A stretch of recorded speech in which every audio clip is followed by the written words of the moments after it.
Yeah, man. Looking forward to it. I think I think we're live, John. Hopefully, I'm not showing off all my shit on my desktop. I probably am. I'm looking at your feed now. I can see your taskbar. Is that a problem? That's fine. Yeah. So No, whatever you see on your monitor, that's what's going online. let's see So right just here. be mindful of that. Maybe if I let's see what it looks like on here. I'm It's looking not at your so feed terrible. now. I can see your taskbar. Is that a problem? If you want, you can drag the webcam panel down to increase the size of it and cover the chat up. The Discord chat. Oh, Just to make the feeds bigger. If oh wait, that's not right. There we go. Wait, then I have to have the uh, chat here. Shit, I suck with this. Dude, I'm such a boomer with this shit. I'm sorry. oh, no worries. No, wait. So it takes about 30 seconds for me to see what you're Oh, is it delay? broadcasting. So like I can see that you've increased you've made the feed pretty much full screen, Okay. which is good. I don't think you need the live chat in the feed. I don't think that's No. necessary because like you can enable live chat replay on YouTube, and so Okay. like people who watch it on demand, like YouTube will generate the chat as like a separate applet on the side. But whatever it is you want to do, I'm just saying like Usually, like, what I do is I have. I mean, I've only done this like 4 times, and it was very briefly. And it was like I'm playing a game, and then I just kind of interact with the OBS chat on the side. right. And then there's also like a little thing that I pull up where it's like it tells me how many people joined. It's like docs, stats, maybe. No, that's not it. YouTube control panel. There it is. Best stream ever. No sarcasm. I agree. Ah, man. Thanks for being patient with me, man. I know I'm like an old Oh, no man doing this worries. shit. I was at the No, fucking no, no. pharmacy earlier, and there was this old man there, and there's like these new computer systems that they input, and even I wasn't used to it. And the old man was like, "There's a lot of work." I was just like, "Yeah, Yeah. I feel you, man." Oh No, fuck. I've been on shows with people who've been doing this for a while, and there's always technical issues. So I mean, Just always getting it's not a stumped. problem. I lost the video with us too. Like I don't even know. It says in a call, but then I like where in Um, it uh, looks like you've popped out in Discord the feed panel, the video feed panel. oh, okay. Do you have it on another window? I thought I did. I like closed it. Wait, share your If you need no. to, I don't know how to pop the Discord panel back in. Oh shit! Did I just do that? I hung up on Oh, you. no worries. If you need to do that to get the panel to pop back into Discord, that's fine. Because I I'm not sure where it is. I can see like you got okay. Hang on, I can see you now, okay, or okay, I can cool. see me on your feed. Yeah, yeah, yeah. I see us side by side. I just all I see. Yeah, I have like all this shit on the side. Let me, like Hmm. maybe hide Yeah, that shiz. Oh and man. the if you I think if you click the divider line between the chat and our video feeds, you can drag that down and make us both bigger if you want. Okay. All right. Let me see. Ah, there we go. And then maybe I can like. Damn, why is this so complicated? Or maybe it's not. I'm just retarded. I'm just a low IQ individual. So I struggle a little more. But I will figure this shit out. Is this even my right? Yeah, this is my right webcam. Damn, I'm just putting all my Discord friends on blast now. Um, well, again, I'm like 30 seconds behind your broadcast feed, but Yeah. it looks good from what I can see. Looks So, okay. Maybe if I just Yeah, as long as you don't mind people seeing your Discord friends on the left and all that. actually, I just Um, I literally just pulled it over and then I just dragged us to the full screen. oh, okay, okay, gotcha. So if I do that, okay, let me get rid of OBS, like whatever that is, and then let me have the chat there, and then Not to get this bog this down with technical stuff, but a good way to handle this in the future would be in OBS yeah, to you have different layers and cropping. So like on one layer you crop me out of your desktop feed, okay, and then on another layer you crop yourself, and then you can manipulate those independently in OBS. And you know, and you could put like design layers in Photoshop if you wanted to like spice it up, like kind of like yeah, what dude. I do with my show, right? Just food for thought. I definitely want to make my thing look more appealing because this Hmm. is. I mean, I figured maybe I'll give myself some grace. It is my first like Yes, one doing it. and you know, and you could. Hmm. Okay, yeah, No, that no, no. Yeah, yeah, looks not. okay. Yeah, yeah. It's no problem from my end. Um, Hell yeah, but dude. what you've got going looks really good. Like Oh, thanks, the dude. way you've just like br brought our feeds to like the maximum size. That's good. My nerves were getting the better of me earlier, John. I'm not gonna lie. It was out of nowhere, like I don't know. I don't usually get like social anxiety, but it's like one of these things where it's like I've been watching you for so long, and it's like I've been watching your streams, and then I was listening to your podcast earlier too for like years, and now it's like, oh shit, now we actually get to talk face to face. So yeah, dude, it's Hmm. an honor. I appreciate this. No, thank you very much. That's very nice of you. I Yeah, dude. appreciate it. Thanks for inviting me. Of course, man. Anytime. I just want to make this like a recurring thing that I get to do with people. I know Lethal said he was down to like maybe play some games or something like sometime with me. But Lethal lightning. Australian dollary dues, 30 kilometers, mate. Oh my god. I'm really glad that we started doing the Sopranos shit in your chat and the John Father and all that. I hope I've been able to contribute to the running gags somewhat. Some of my fans don't even think to call me John Father. How could they treat me so disrespectfully? I think that that should be your official title. Like for all of our fans, the Sons of the John Father. I kept recommending that one. That's a good one. Yeah. Holden says, Mikhail, why don't you have an exciting gamer background with lights and stuffed animals and your sponsors like Blue Chew? Yeah. What is Blue You need like Chew? shelves of nerdy shit Oh and yeah. RGB. I need like my Switch right here. Yeah, I need like a whole fucking just all my Pop Funko figures of just whatever, which I have Yeah. none of, by the way. I think I have like That's one of never. Tracer from Overwatch, but it's like in my attic or something, just collecting dust bunnies. Yeah. I was never a fan of the Funko Pops thing. They all have the same faces. I don't get the appeal. My problem is that they have there's too fucking many of them, and when I start collecting something, my ADHD goes out of control. It's like all or nothing. I can't do it. Right. Yeah. Actually, no wait, there is one Funko Pop I like, and it's the Big Daddy from BioShock, but only because it actually looks different. It just looks like a normal Mm. Big Daddy from the game. It's got like a helmet on, like the scuba helmet or Yeah, I whatever. think I Yeah. have the Big Daddy and Little Sister, but I forgot it was a Funko Pop.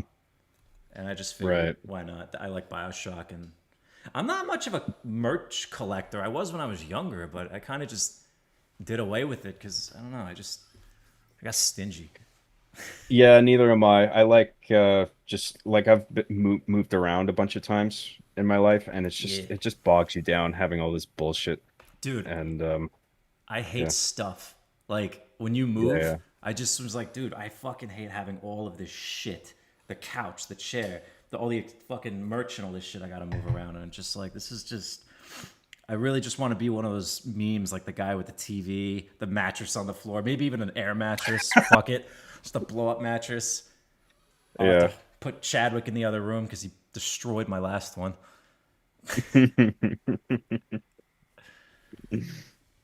How's Yeah. Chadwick doing? Honestly, dude, he's great. He's good. It's just that he's not with me right now. He's staying at my buddy's. He's a city cat now. He's staying at my buddy's dad's house, who's taking care of him for the time being, because. Hmm. All right, listen. I love my mother. She's the greatest woman in the world. Love her with all my heart, but she doesn't want cats in the house Right. because he'll fuck up the furniture, and it's all good. So basically, yeah, Chadwick's not allowed in the house. Ever since I moved back to Jersey, I was like, all right, Fair enough. fair enough, Yeah. because he will. Nothing I can do about it. Hmm. I had a whole like list of activities, things to talk Sure. about with John. Chapter 1. Hi, John. Oh God, I gotta get used to this. Do you remember your first time doing this? I do. Uh, Yeah, it was painful. oh, I it's remember. bad. I think it was before I was doing it live, Yeah, where like I would like upload. I would try to upload like pre-recorded stuff, and I was going off a script, and I kept like I had it all written out, and yeah, then but I can't look at the phone. I don't want to look at the screen, yeah, and I don't want to be on the webcam constantly looking off at a thing, going, what did I write down? and And then so I kept trying to memorize it, and then I kept fucking it up, and I was doing it over and over again. I'm like, this isn't working. I can't do this. So eventually I just taught myself to just get out of my own head and stop thinking about it so much and just go off the cuff. just riff Um, it, you know. and just treat it like an actual conversation with somebody. That's the best way to do it. It's Um, just more natural that way. and yeah, and it sounds so obvious too, but like it's a skill to Yeah, be able to do that when you're just in a room alone with a camera pointed at you, and like without somebody there to actually like have like to give you feedback off of what you're saying and like body language and tone and all that. To yeah. just to act regular like you're having a conversation in a room by yourself is a skill to be learned. Especially because like when you start, you still had like a ton of more people watching you, and you're just like, "Fuck, dude, this is surreal." You got like 100+ people just eyes on you, and it's like I'm over analyzing every fucking thing I say. That sounded stupid. That sounded horrible. I'm gonna regret that later. And then it turns out like even just a little bit of live streaming I did last week, I'm like, nah, who fucking cares? Like, no one's even gonna probably Right. go back and rewatch that, except for maybe me. Yeah. Maybe even then, I'll probably forget about it. Yeah. And people crave authenticity these days.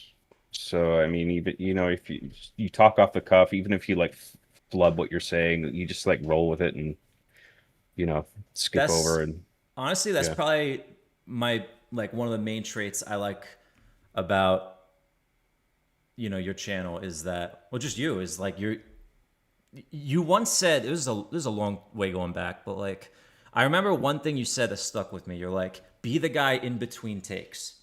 Like, don't be the Hmm. guy who's just like, what's up, YouTube? It's Mikhail. Like, and then I'll go, Yeah. oh, I fucked that up. Be the guy that's like, ah, shit, I fucked that up. Let's redo that. Do that in between Yeah, take shit. And that always stuck with me. I'm just like, nah, he's right. Like, that's the shit that people actually want to see. It's not littered with bullshit. that's what I think. But I think there is a fork in the road where it's like some people they thrive on taking the other route where they will do like the "What is up, YouTube? I am talking in in an uninterrupted sentence, and Yeah. I am projecting my voice like this in a way that I wouldn't do if I was actually talking to you in a room." Like they make that work for them, Yeah. and people like I fucking hate listening to that. I can't do it. A lot of people seem to not mind it though, because some people who do that they have massive audiences. So it's like, well, if that's the stuff that you like to watch, I mean, fair enough. But I can't do it, dude. As I'm like learning more about the way advertising works and this new world we live in with fucking reels and shorts that I try my best to just stay away from because that shit's just no good for my brain. Hmm. Like all I see, I get it works, but like I can't help it. There's a little part of me that's just like kind of rolls my eyes when I see every reel and they just have to go like, did you know? And it's like always gotta be that snappy fucking, yeah, or they gotta say just something ridiculous or like completely out there that just to snap and get your attention within like a microsecond. I'm just like, I get Yeah. how it works, but I hate how I like am cursed with this knowledge now. Right. I Yeah. just I can't. I don't want to do that. You know, even if I'm trying to sell Right. a product or promote something, I'd rather just do this, man. This is Yeah. better. This is what people want, I think, or people want to go back to, Yes. like old school YouTube. Right. Yeah.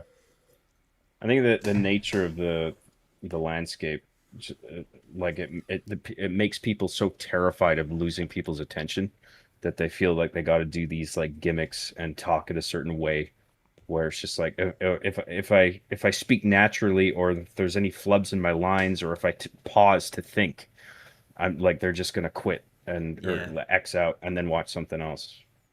And in a way they're not wrong because it is an insanely hypersaturated market. Um, and like the whole content landscape. I mean, like there's just an infinite amount of content and a limited amount of eyeballs. yeah, man. I mean, Uh, but I think the best way is just be authentic and chill. And the people who want to watch it will come. So and yeah. that's what you've done, man. Like that's why you've been able to cultivate this audience over like fuck, dude. What is it? 20 years now, almost. That's crazy. Oh I yeah, I've shouldn't been have on said that. YouTube since 2000. I've been on since 2000. I think I created my channel in 2006, but Yeah, I didn't start uploading until 2007, 2008. I shit you not, dude. I have a like weird. I have a vivid memory of being at the bus stop in seventh or eighth grade after I had just finished watching, I think maybe season 2 or season 3 of Arby and the Chief, and I was just like, man, this guy like. I know it's like obviously it's a funny premise, you know, the toys come to life and they talk and they shit talk each other, but I'm just like this guy really gets it though. Like he's got like wicked talent and stuff. I'm not Thanks kissing your very ass the much, whole man. time. I'm just saying. No, that's all good. I Yeah. appreciate it. I mean, I was inspired by a lot of stuff, a lot of British comedy. Yeah. South Park was a big influence on me.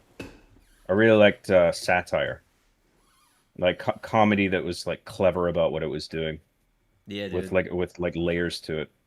And yeah, I wanted to make a show like that. And it was also And like I think as early as Master Chief Sucks at Halo, I think that's what I ended up doing because yeah. like the chief character is just a satirization of what I was observing playing the Halo 3 beta. And like games before that too, but like the Halo 3 beta is what I used for the first thing that I uploaded. I remember that buying I think I bought Crackdown or borrowed it from a friend or something cuz he didn't my friend for whatever reason didn't care about Halo and I was like, dude, can I have this? And just like, I just want to play the beta. Like, I didn't give a shit about Crackdown at the time. I mean, I thought it was a pretty good game actually when I ended up playing it, but yeah. And then, I quite enjoyed it. Yeah. yeah, I only played the first one. I think. What did they make? Like 3 of them? 4? There's 3 of them, yeah. Yeah.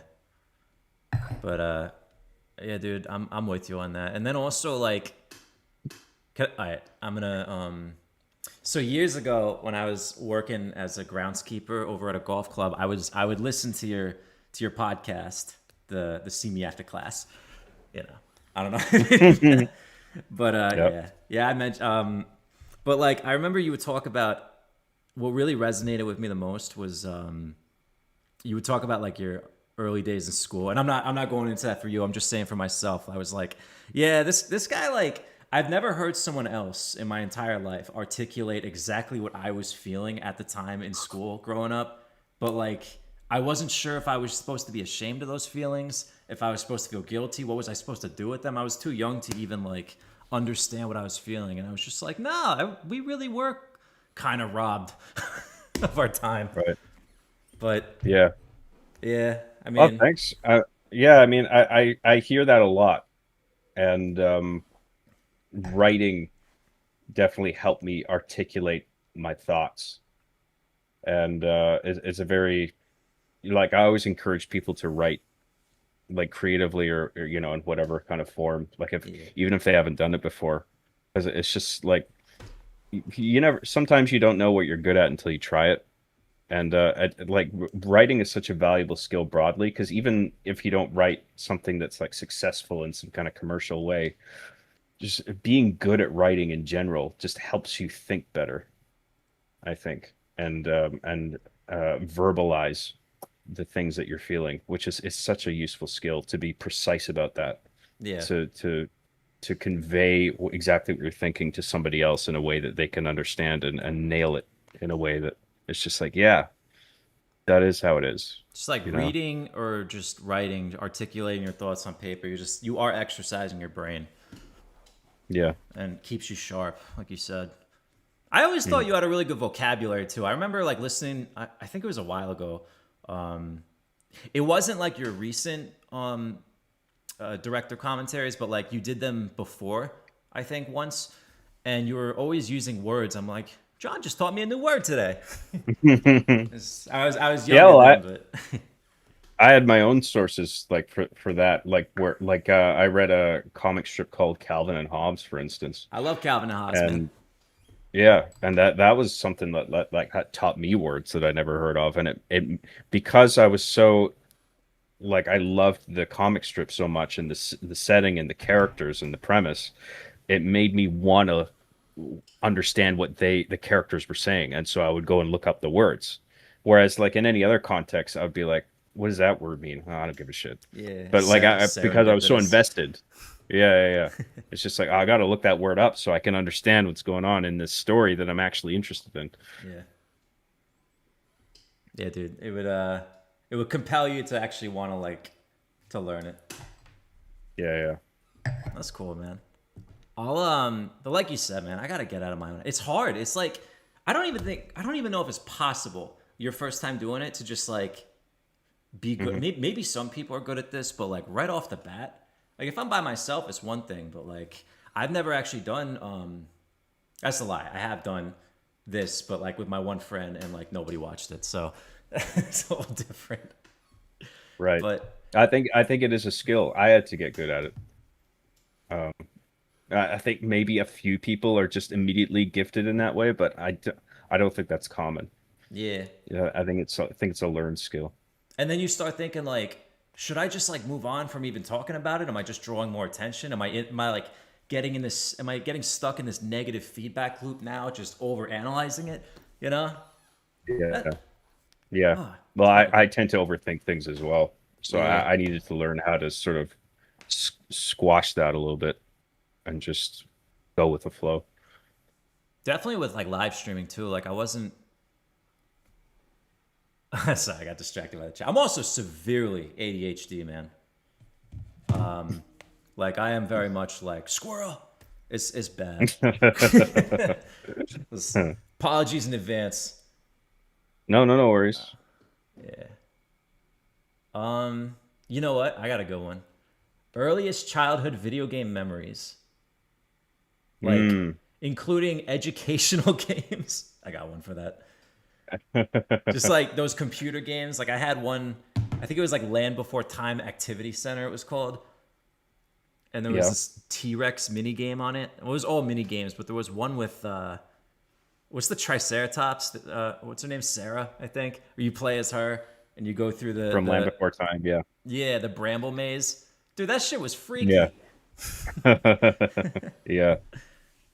I think that was probably it's not my earliest memory, but one of them is like the whole like educational games at school.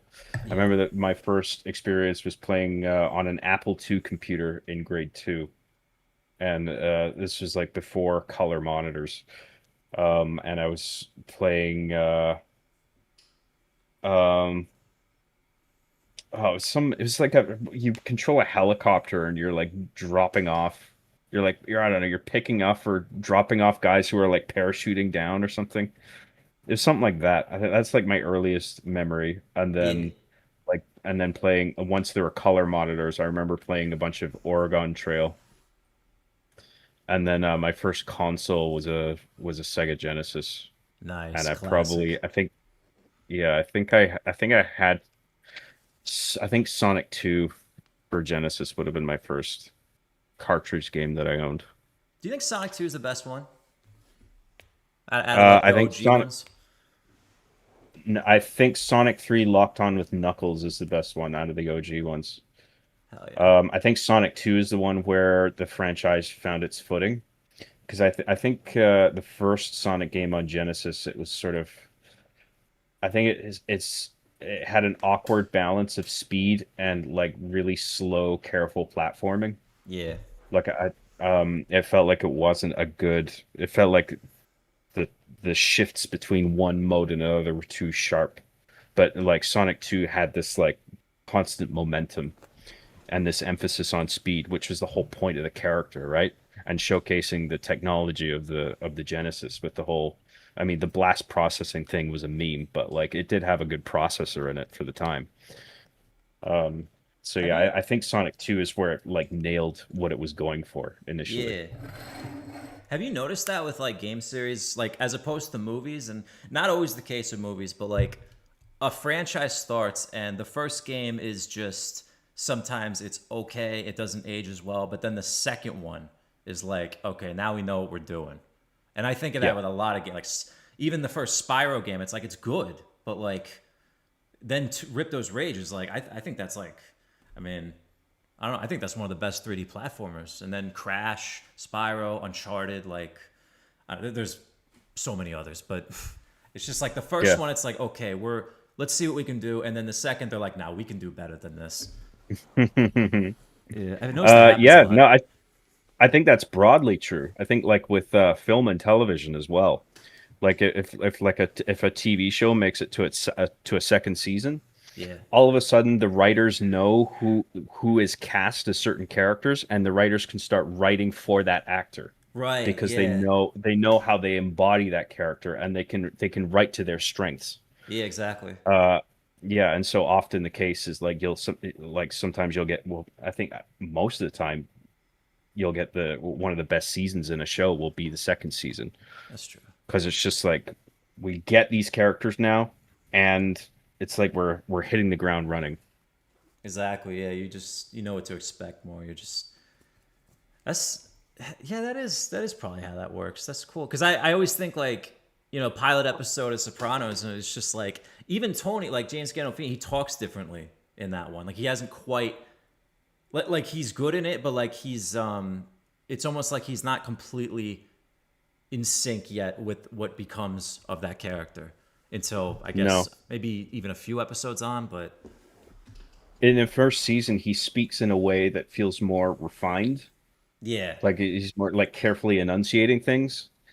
Well, as the series goes on, he kind of yeah slurs his words a little bit more. He kind of relaxes into the role. it becomes more natural kind of as it goes on. Yeah, right. Yeah, that makes sense. Yeah, that works. You know, it applies to actors too, where they, like I was just saying, they relax into the role. Is like because it's a little bit awkward at first because it's just like, where am I with this character? Like, how do I want to portray this character on screen?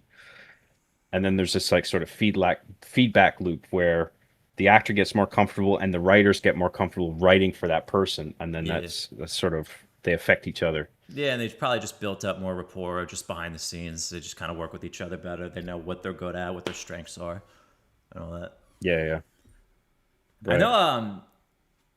right. I remember there was like one story you told about like working on a film set, and just like I was like, God damn, dude, that doesn't even sound fun, honestly. Like the way you put it, Dude, working on fucking sets blows. sucks. Yeah, Yeah. it's like you said, time is money. I think that was you who said that. I've known one other guy who's worked on productions before, and I'm just like, dude, this sounds not as fun as they make bloopers. After the credits where they're all having fun and laughing, but it's really like everyone's screaming at each other, like get the fucking scene. It's probably like Yeah. more like Christian Bale freaking out at the lighting dude type of situations. Well, there's an experiential difference between actors who are just like sitting in a green screen or like a green room or a tent all day waiting for the next take, Yeah, and like the crew that are like fucking hustling between shots, you know, constantly setting up and tearing down, like moving stands and lights and plugging shit in and moving generators and all this on like rerouting cable. For crew, it's like you know, sometimes they'll look at actors having fun and just be like, can we just fucking get on with it? Like, you know seriously. what I mean? Yeah, yeah. Did you hear that they're actually I don't know how far into this they are, or maybe it's like a Netflix thing or whatever, but they're actually people are calling Jersey the new Hollywood. I'm just like, cool. I guess. Yeah, Get the fuck that's out of wherever the here. tax incentives are. Yeah, I didn't even think that they would come here. I was like, bro, this is probably worse than Cali. Yeah, I was like, yeah. I It's don't know. where I mean, I think wherever it becomes cheapest to make film and television is like that's like the new Hollywood. I've heard they do a lot of those like big CGI like Marvel movies down in Atlanta. I guess because it's Mm. cheaper, but I have no idea. But why the fuck A would they come bunch of here? U.S. productions will move to Canada for the tax incentives. Isn't Yeah. Vancouver like a huge like film destination where they make a lot of Well, movies there? if you were to pinpoint like the LA of Canada, it would be Vancouver or Toronto, but Vancouver more so, I think. Yeah. Oh, that's cool.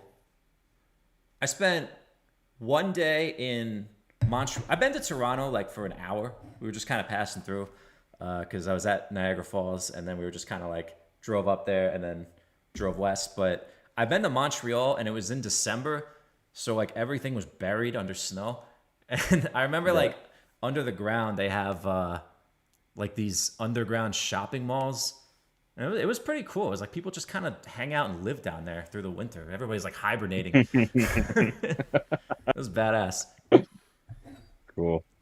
But Quebec City I've was never cool. been to. Yeah. I've never been. I remember I passed by Ubisoft and I was like, I know that one. That's the end of that story. No, dude, I was in Canada. I was in Quebec City in December. And I remember like we went to this ice hotel, not to stay there, but I don't even know if you can stay there, to be honest. It's just kind of you go in and you go out, which is brilliant marketing, honestly. It's fucking freezing. You don't want to spend more than 10 minutes in there. So Right. you go in, and I went to go take video on my phone, and it's fully charged. And immediately it just freezes up and just dies. I was like, oh shit, I have never been in this kind of weather before. This is some fucking Russia, Siberia kind of shit right here. That was different. Never been to Vancouver though, man. I love to travel, but I Hmm. don't know. Maybe like on a layover or something like that. I'm sure Vancouver's really cool.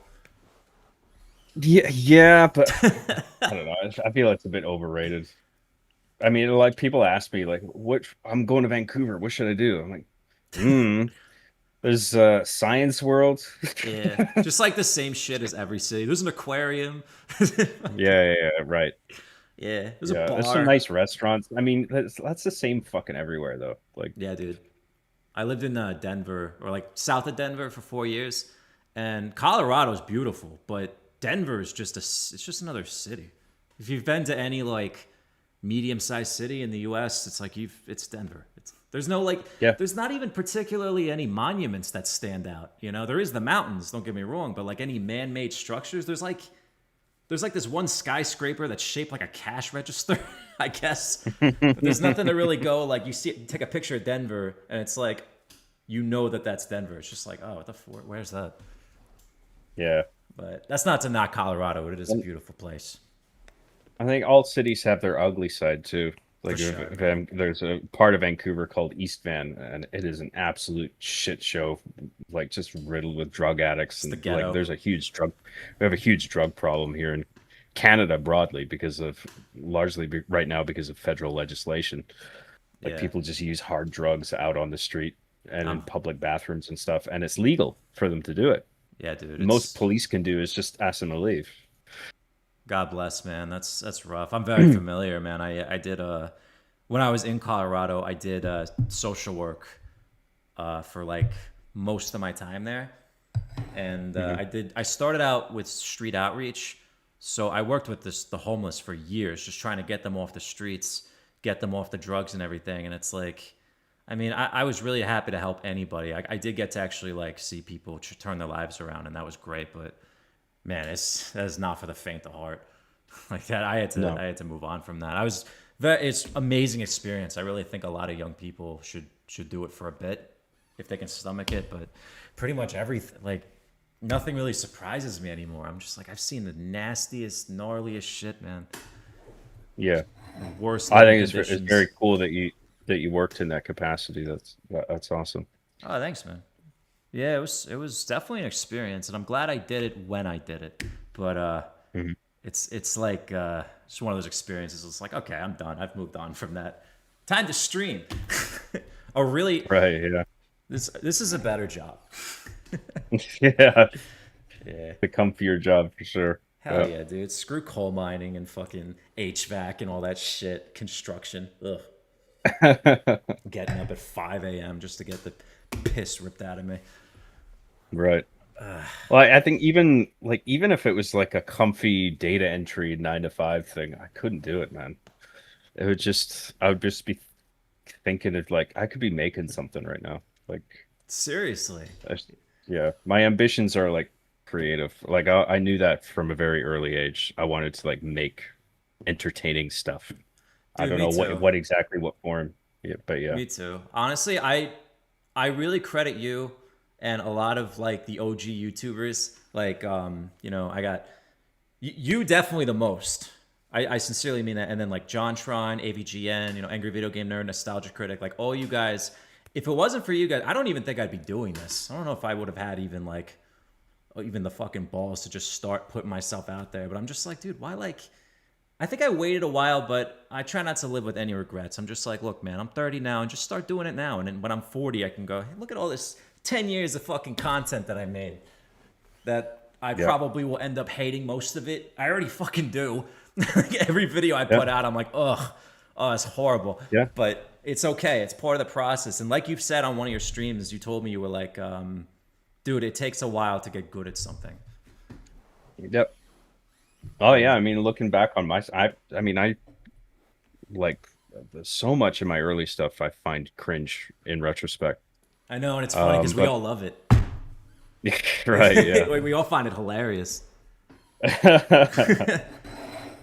But I don't regret any of it, as much as much as I personally look back on it and think it's cringe, like because you need to sort of screw up and listen to feedback and I mean, that's another thing, being open to internet feedback. That's a Yeah, whole for thing. real. Because you open yourself up to the worst that anonymity has to offer. Like people all calling you all kinds of names and not worrying about getting punched in the face, Yeah. you know, or, yeah, it's a lot of people on the internet would change their tune if they were actually talking to the person and or, I mean, like face to that's the whole face. like that's a huge underlying theme of Arby and the Chief. It's the whole Right. Yeah. anonymity thing, and it's like I guess that really is just a human problem. Like when we say, "Oh man, Twitter's cursed," or X now, Instagram is cursed. I'm just like, bro, I think we are. Like, that's just a problem with people when you give them that power. Yeah. Well, I think it's to a degree, I mean, the internet is such a useful tool, but in a way, I think it's making people sick because it's facilitating all this interaction, but you've got all these key components missing all of a sudden, like the tone and body language and the knowledge that another person is there with thoughts and feelings right in front of you. Yeah, That is all brought out of the equation, and then you're just left with this artificial communication of text and or like buffered video communication where it's just yeah, like you got all this like drama farming on YouTube, for instance, where it's like people make a video about somebody like shitting on them, and then they'll make a yeah. response video, and then it's like a response to the response. It's And I'm like the just like, new oh God, this age is of so like fucking rap pathetic. battles. Yeah, Right, yeah, yeah. it's It's like just like, can't one of you like make something instead of just like digging into each other yeah. in Here's why such a Steve's an hostile way? asshole. It's just like, yeah, you just Right, gotta fucking make a 30-minute response to that, and then right. people. It's just, it's sad, man. I hate to see. Like, I never ever want to be one of those people where people talk to me and then they walk away feeling worse. Like, I always, if Hmm. anything, I want people to like, if I could just go out and just even make someone's day for even like a few minutes.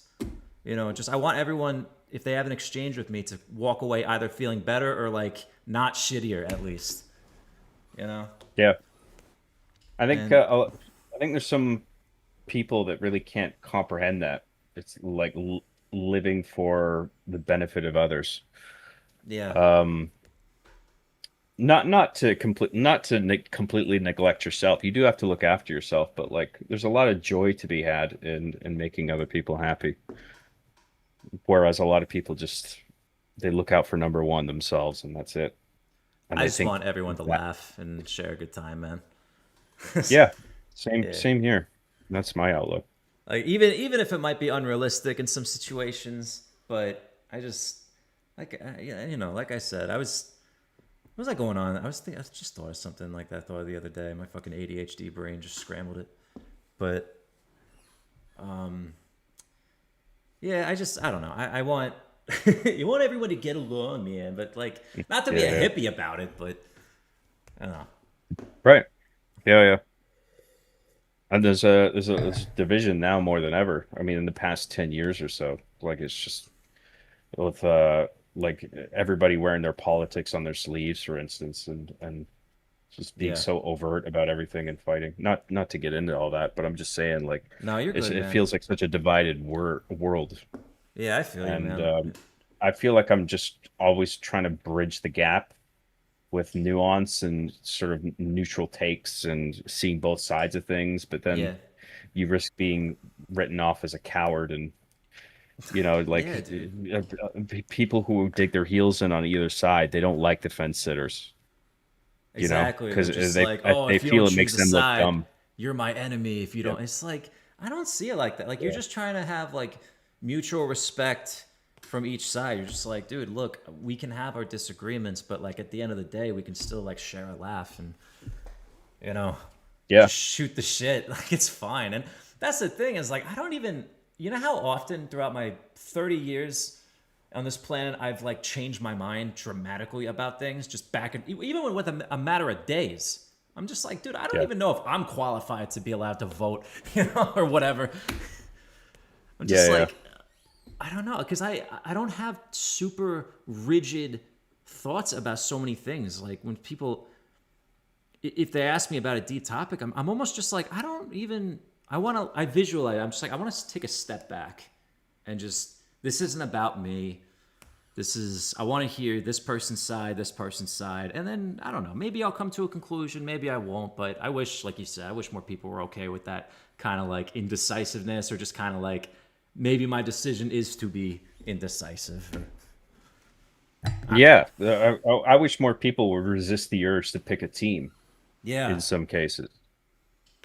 Like, it's okay to sort of just be in the middle, looking at both sides. I don't see a problem with that, but some people really take issue with that because it's like they're undermining their side of the war that they're in, Yeah. or they perceive it in a worse way, where it's like you're basically one of them. If you're not completely one of us, you're one of them. For real. It's like, I wish more people were just kind of okay with just truly saying, I don't know. You know? I think that's a Yeah, really great trait in people. Just be like, I genuinely don't have all the answers to this. I'd like to learn more about it. Or I wouldn't. Maybe it's like you don't even want to think about it. Like, oh, so yeah. much fucked up shit going on. It makes me glad that I'm sort of like I have my presence on online, but I'm not huge. But I kind of like flying under the radar a little bit. Like there's a streamer recently called Emaru. She's like a Twitch streamer, Yeah. and somebody asked her take on the latest political issue, whatever the fuck it was. I don't even Yeah. know. But she just said, "Don't come to me for your opinions. I don't know." And then she got a fuckload of flack for not having a stance Yeah. on the thing, She's whatever it right, was. though. Like, she's completely in the Right. right. Yeah. That's Yeah, exactly she what said, I would I'm probably not prepared say. to talk about this. There are other people who are more educated who you can go to for an opinion on this. I'm not that person. I'm doing my own thing. I'm just trying to be Yeah. entertaining. And I was watching that going, yeah, that's basically what I'm doing.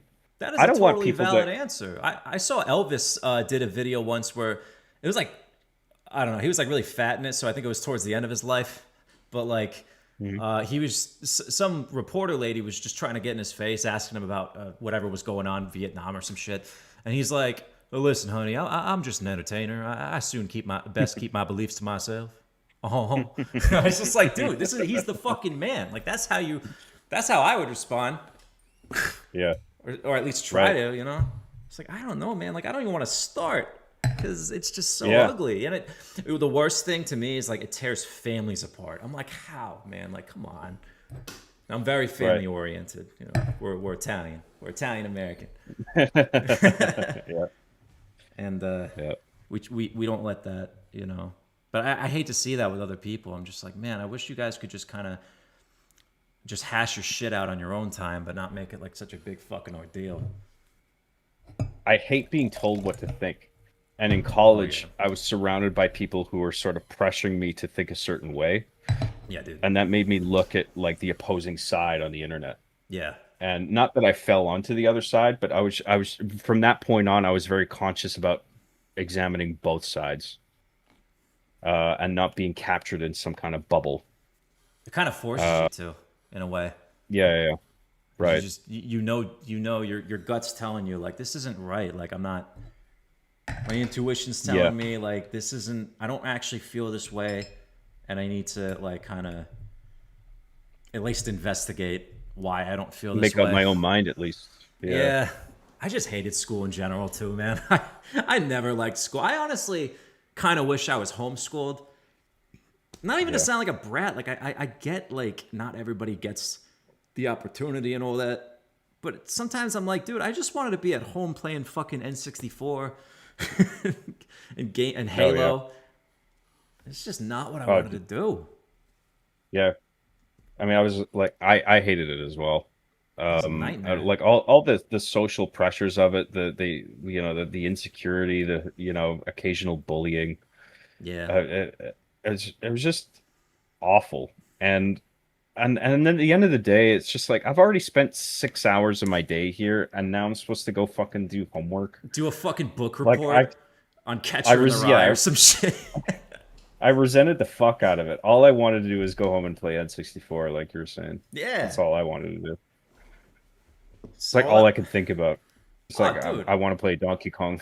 I had like a fucking I had like a timer on my phone for when Halo 3 came out, and Halo 3 was like a very special day. Halo 3 came out because it actually came out on my birthday, and I was just like, no fucking way. I watched that E3 trailer like a zillion times, and I was that was the greatest birthday of my life. I was like 12 or Yeah. 13 when it came out. And Yeah. that's all I was thinking about. I wasn't thinking about the fucking book report on Harry S. Truman that I had to do. I didn't give a shit. Yeah. No, I was the kid like delivering assignments like last second. Yeah, Like I was doing it the night before. Sometimes I got an A on those, by the way. is that Like the best? not always, but sometimes. You just raw Yeah. dog it the night before. That's the best. And they're just like, wow, you Sometimes. really put a lot of thought into this. I'm like, yeah, totally, whatever, man. Right, yeah.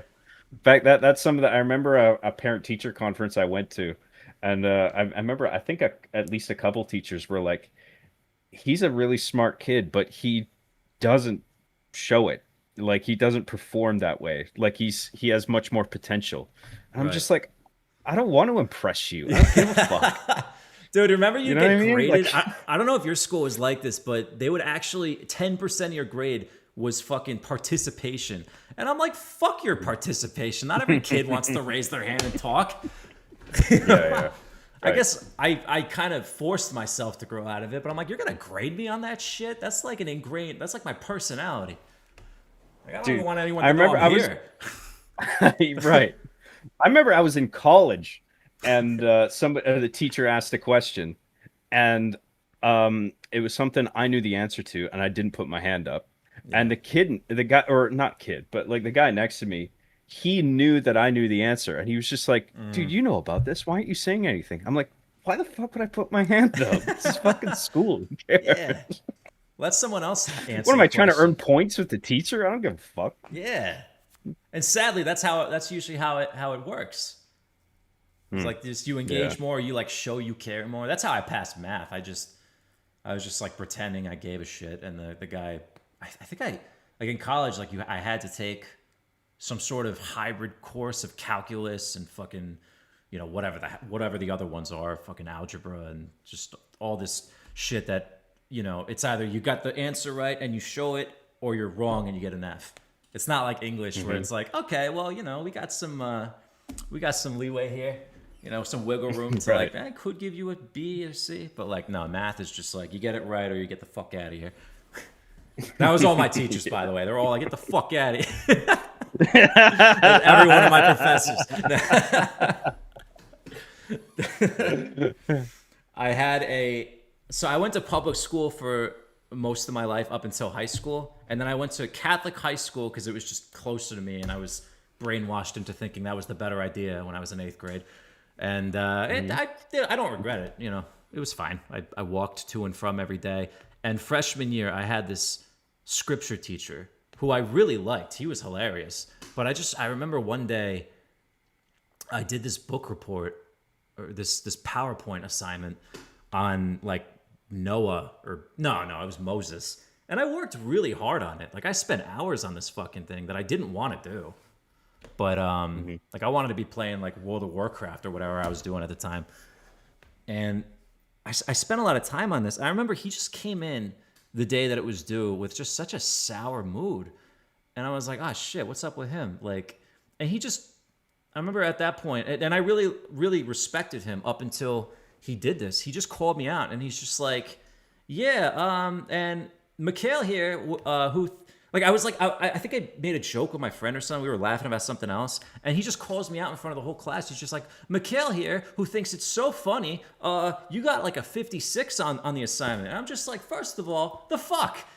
Second, Yeah. I worked hard on that shit. Fuck your, like, give me at least a Yeah. C or something, man. And it was like, this was my first, what do they call it, marking period in high school. So I already, like, I didn't know anybody because I switched to the private school from public, so I didn't have any fucking friends initially. And I was like, dude, this guy, like, who I really liked and respected, just, like, shattered my confidence. And that's just one of the 7,000 reasons I hate school. Right. These adults have these this fucking power over you.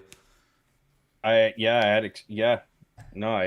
sympathize. I remember in grade 6 at my teacher, we had these like cubby holes with our binders in them, and I guess the teacher had noticed that the papers were sticking out of mine a little bit, Yeah. and he brought my binder to the front of the class. And he was just like, "You think you have a tidy binder, huh?" He said, I'm paraphrasing. He said something like that. And he was yanking all the loose pages out and dropping them all over the floor. What a And douche. then I remember I got out, I left my desk to go pick them up. I wish I didn't. I wish I had just fucking sat. I'm like, you're the one who put them on the floor. But you're in 6th Like, grade and you yeah, trust him. And right. Like, and it got me thinking, like, immediately from that point on, it's just like some of these people shouldn't have their jobs. oh, for sure. Like that they're in this position of authority, and they're burning these impressions into these kids' brains, like based on their behavior. And there's a lot of responsibility that comes with being a teacher, and some people just shouldn't have it. And I witnessed some just terrible unprofessionalism where I couldn't assess it accurately at the time because I'm just like, is this just the way it's supposed to be? Are teachers supposed to be like this? And then like later on, I realized, fuck, my instincts were right. Even that early, I was just like, this is bullshit. That shouldn't have happened. They're not right about everything. They don't always know what's best. No, and some of them are children themselves, For sure. like mentally, yeah. and they shouldn't be in that position. Yeah. Yeah, they don't respect it. They show no respect, John.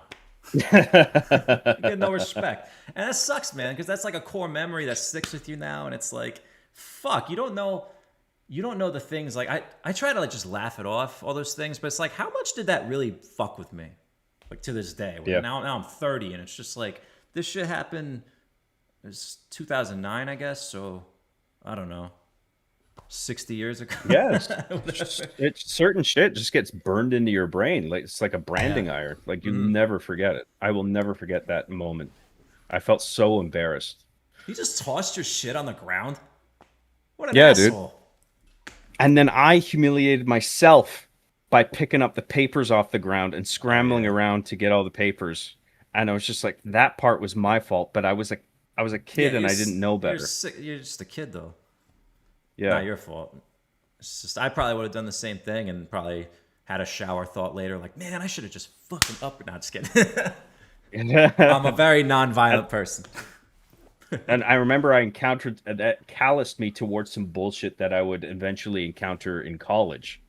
And at that point, I just had no fucking patience for Yeah. like, and I think I was like marginally older than most of the people in my class in college, in my classes in college. And so there are other people in my group who are willing to accept bullshit because they were just like, oh, this is college, whatever. But I felt like sort of awakened to the bullshit at that point Yeah. from my own perspective. And I was just like, I knew like what was appropriate and what wasn't. And I called some teachers out, and some of them even changed their teaching guidelines based on what I had said to them. And that was because I had, before I went to college, I'd experienced writing. Like I made Arby and the Chief when I was like just leaving high school. Yeah. And when I was started writing scripts, like I was able to formulate my thoughts much better. And if you have that ability, like you can contend with people like twice your age, like in their 40s, teachers in their 40s and 50s. You can actually intellectually contend with them if you Yeah. know how to write and think and articulate your thoughts. What does Indiana Jones Um, say? He's like, it's not the age, it's the mileage. Yeah. right. Yeah, yeah. Right. I don't mean to ignore these guys. I think it's just mostly market. Oh, Mjolnir Recon's up in here. Hey, guys. Appreciate the sport. Yeah, you guys support stream. Guys, sport. You guys Dude, support I the forgot spicy about that meaningful guy. content. I swear to God, I knew who Darkside Phil was like forever ago. And Yeah. then I just forgot about him, like blanked. And then when you started He's big doing in the that, machinima days. Yeah. oh yeah, yeah, dude, the guy, He if was a anything, machinima contributor. Yeah. oh, he was? Yeah, he was. Yeah. He they used to want him to watermark all his live streams with the machinima logo. And he's just like, dude, you realize I have to export like hours and hours of streaming 80,000 feed videos. with that watermark. Which Yeah, that was something I agreed with him on. I'm like, that is bullshit. yeah. Um, but yeah, he was a machinima content creator technically. He was like a live stream guy. God bless him, man. The guy is like, if anything, I mean, he's tenacious. He's like, he's Yeah. gonna outlive us all, man. I have never seen Yeah. someone so persistent in my life. Because I was watching him play like Ninja Gaiden 4 when I was doing a review on that. And I was like, I get it's a hard game, but I'm like, how the fuck is this guy going to get through this? And then Yeah. I realized, like, I think there's like an auto dodge mode or something. Not to shit on the guy. I don't know him like that, but like, oh man. He's got to know, right? He's got to know to some degree that people think this of him. Or I don't know, honestly. That's kind of the joke, is though. he is kind of baffling because like you would think he would have learned a few things by now, but he seems intentionally dense when it comes to a bunch of aspects of his personality and the way he plays games and the way he conducts himself with his audience. Like Yeah. I don't know what's going on. So it's like one day he'll just randomly switch it up and it's going to be the scariest fucking thing ever. And just completely change his entire like personality or whatever overnight. He's like, "Nah, guys, I Yeah. was just playing a character." Or he's like, he doesn't even have that voice anymore. Yeah. DSP is he's the cockroach of YouTube. You will never get rid of him. Oh yeah, I see what you mean by that. Yeah, he can survive in space. Yeah. I remember when you came out with that. I don't know when you started. It was like a few months ago. The whole like outer space kicking people out, and I swear to God, it was like the first time you did it was hilarious, and then after like 10 times, I was just like, it just kept getting funnier, and it kind of reminded Yeah. me of one of those things like I don't think it was like it wasn't Scary Movie, but remember those parody movies from the 2000s, like fucking Epic Movie or like Meet the Spartans or whatever. I don't remember Disaster movie. Yeah, There's a whole disaster bunch movie. of them. Yeah. There's one where they were mocking Twister, and there's a scene where like all the main characters are just in a street and a Twister's ripping through it, and they throw a cow at one guy and it crushes them. And the first time it's like, ah, that's stupid. And then they do it again. I'm like, wow, they really think this is. And then they do it 5 times, 6 times. I'm just like, okay, now it's fucking hilarious. Now it's good. It got me. Oh As yeah, man. sometimes that works. Yeah, I mean, sometimes it's not even funny the first time, or maybe it's funny the first time, and then it's Yeah. just like again, and then it's you repeat it so many times. It's just okay. This is funny. It's funny because you did it. You're repeating it. Yeah. It's almost There's like we're humor in all repetition sometimes. yeah, exactly. I don't know what it is. There's just something about it. Yeah. Some Italian wine here, John. My dad and I are making wine this year for the first time. And Really?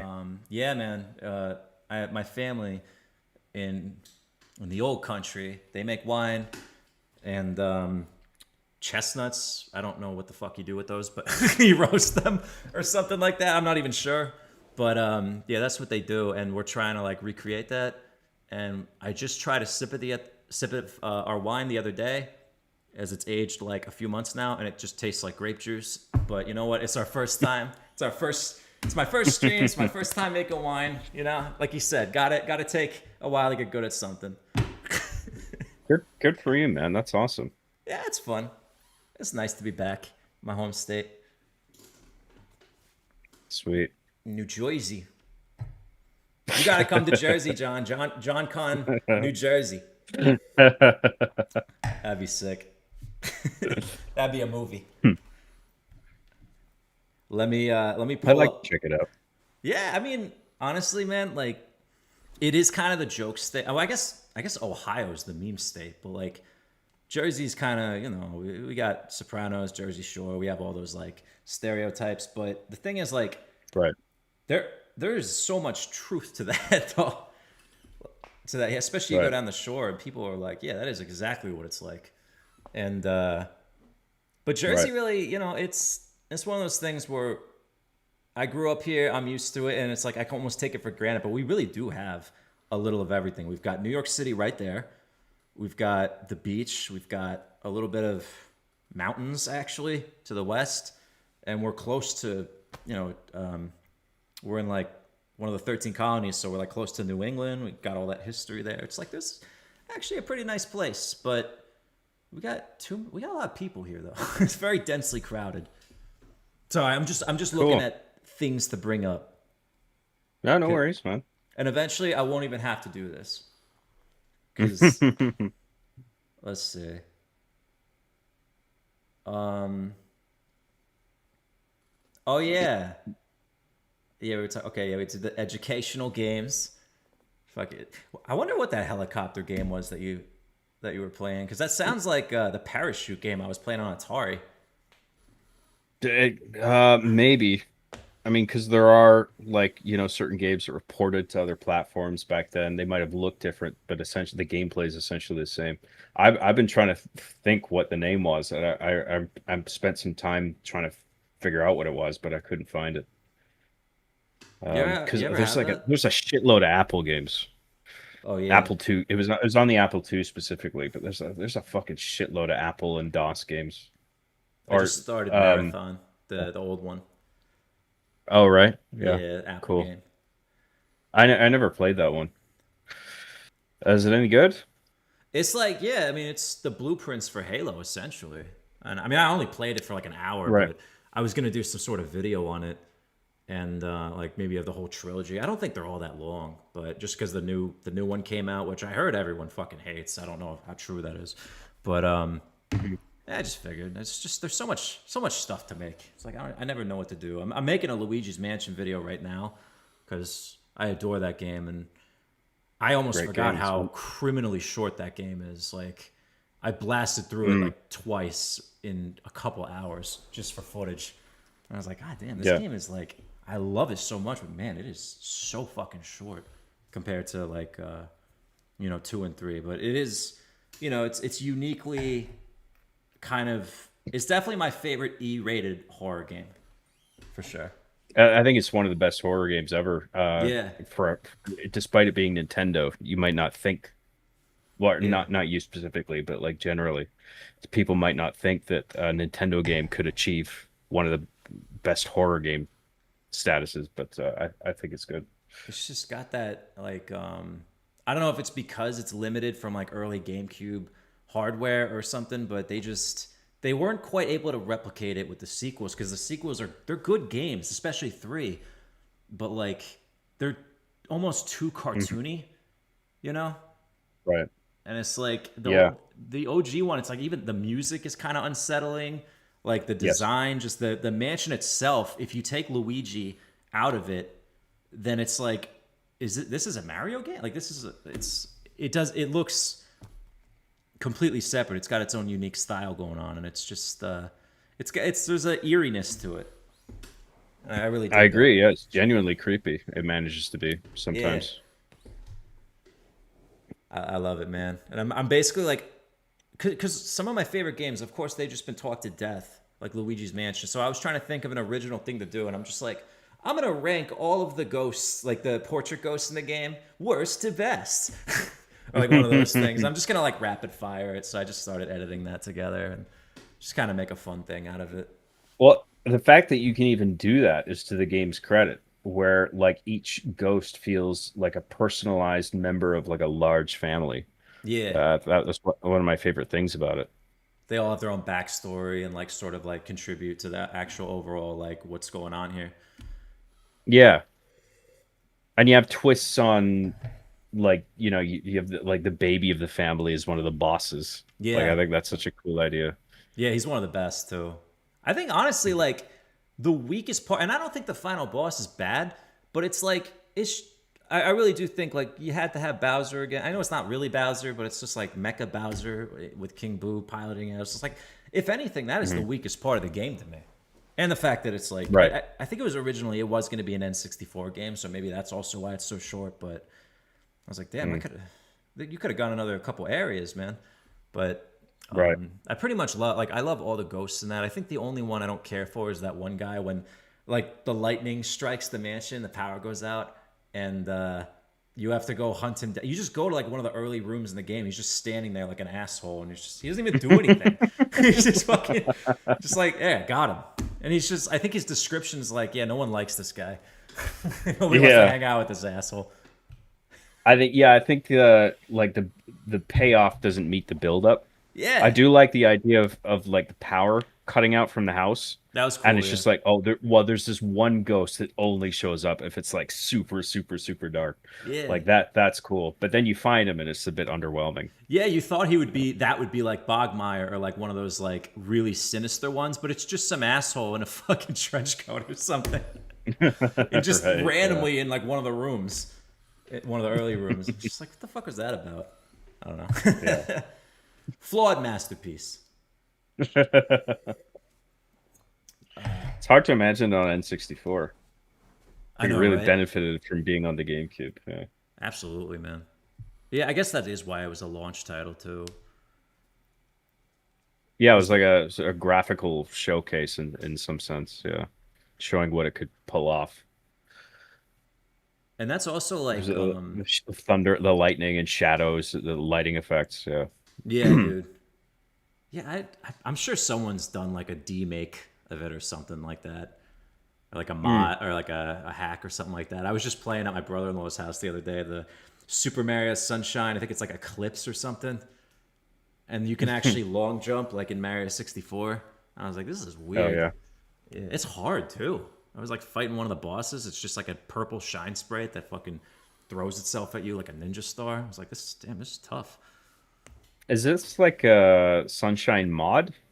Yeah, it's like a Or- yeah, it's kind of like the Super Mario like Star Road or whatever, but like with Sunshine. It might even be the same people. I mean, for all I know, maybe not, but Okay, yeah, it's cool. that's He cool. he's got it on like he's got his Wii, his Nintendo Wii. He's got what is it called? I don't even know what it's called, but like basically he can just get all the GameCube and the Wii library on there and then switch to like his wireless GameCube controller and yeah, I might check Hmm. that out. But it's cool, man. It was fun. Sick. I was wondering. I didn't even write this one down, but I also thought like we could talk about like what are some of the earliest game because you love a good story, you love a good like narrative, and like what are some of the games to you that were like your earliest memory of like really getting immersed into a game's story, like where it's like wow, I actually really appreciate like the storytelling, the character building here, the world. Yeah, that's a tough one because I was never really an RPG guy, Yeah, and I went the route of Sega and Nintendo, but it felt like PlayStation was getting all the RPGs, JRPGs that really had a heavy emphasis on story. Even Super I didn't have a Super Nintendo, but even Super Nintendo had like Final Fantasy and Chrono Trigger and stuff. oh I true, yeah. like I missed out on all of that early on. So like when my early years in gaming were very much just gameplay focused, Yeah, like me not so too. much on story. I mean, if they had stories that were at least functional, sometimes. Like with Sonic, it's just like it's very straightforward. Like Sonic Yeah, 3 and Knuckles in the background, you had some like the background art would tell like a story on yeah, some yeah, level where it's just like, okay, we're here, and but by the background art you can tell that this thing is happening, and then there's like it's building up to a climax, and then there's the final boss fight, and that's cool. I don't really remember getting immersed in a story in a video game until um probably like the PS2, GameCube, Xbox era, and the first console of that generation that I got into was GameCube, and even Luigi's Mansion. I mean, the story in that is nothing crazy or like yeah, is deep or anything. for It's sure. it's not it's functional. It's straightforward, and it just facilitates that spooky ghost hunting gameplay, which is totally fine.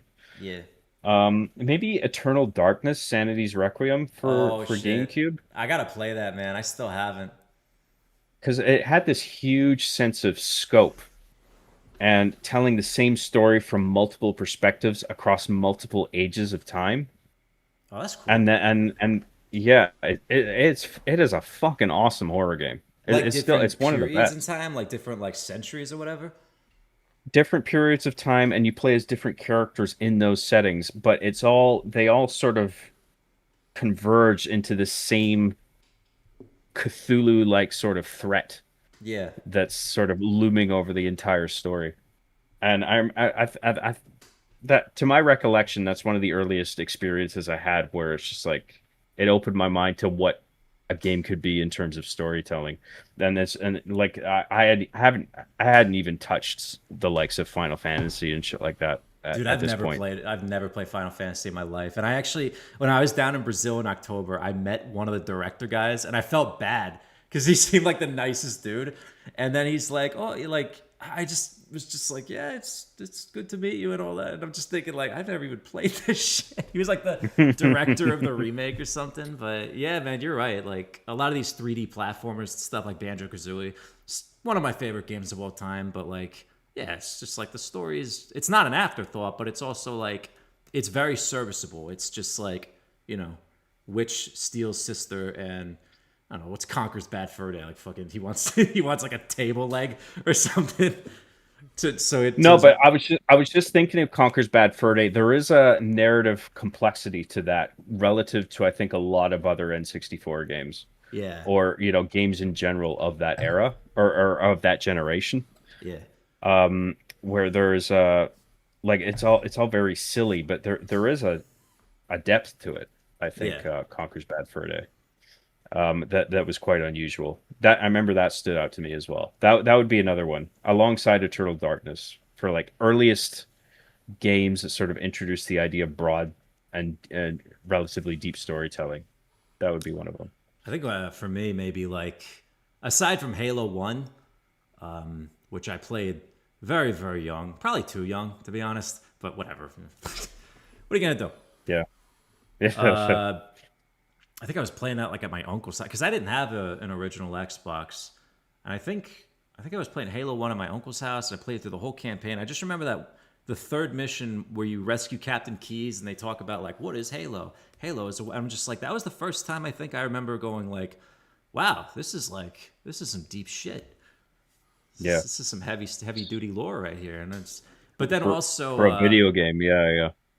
there was another game which is like It's kind of like the OG Red Dead Redemption. It's called Gun on the Yeah. 360. It's like a launch title, and I think that game is. I love that game. It's like I actually just got it on Steam, on the sale, but like I think that game, it's got a very like pulpy action adventure kind of story to it. It's very short, but like just that hybrid mixed with a western. I got really into that one too, and I was like, man, I want to play more games like this. And then of course Uncharted came out later, and yeah, they started getting more Yeah. heavy into good like storytelling and stuff in game.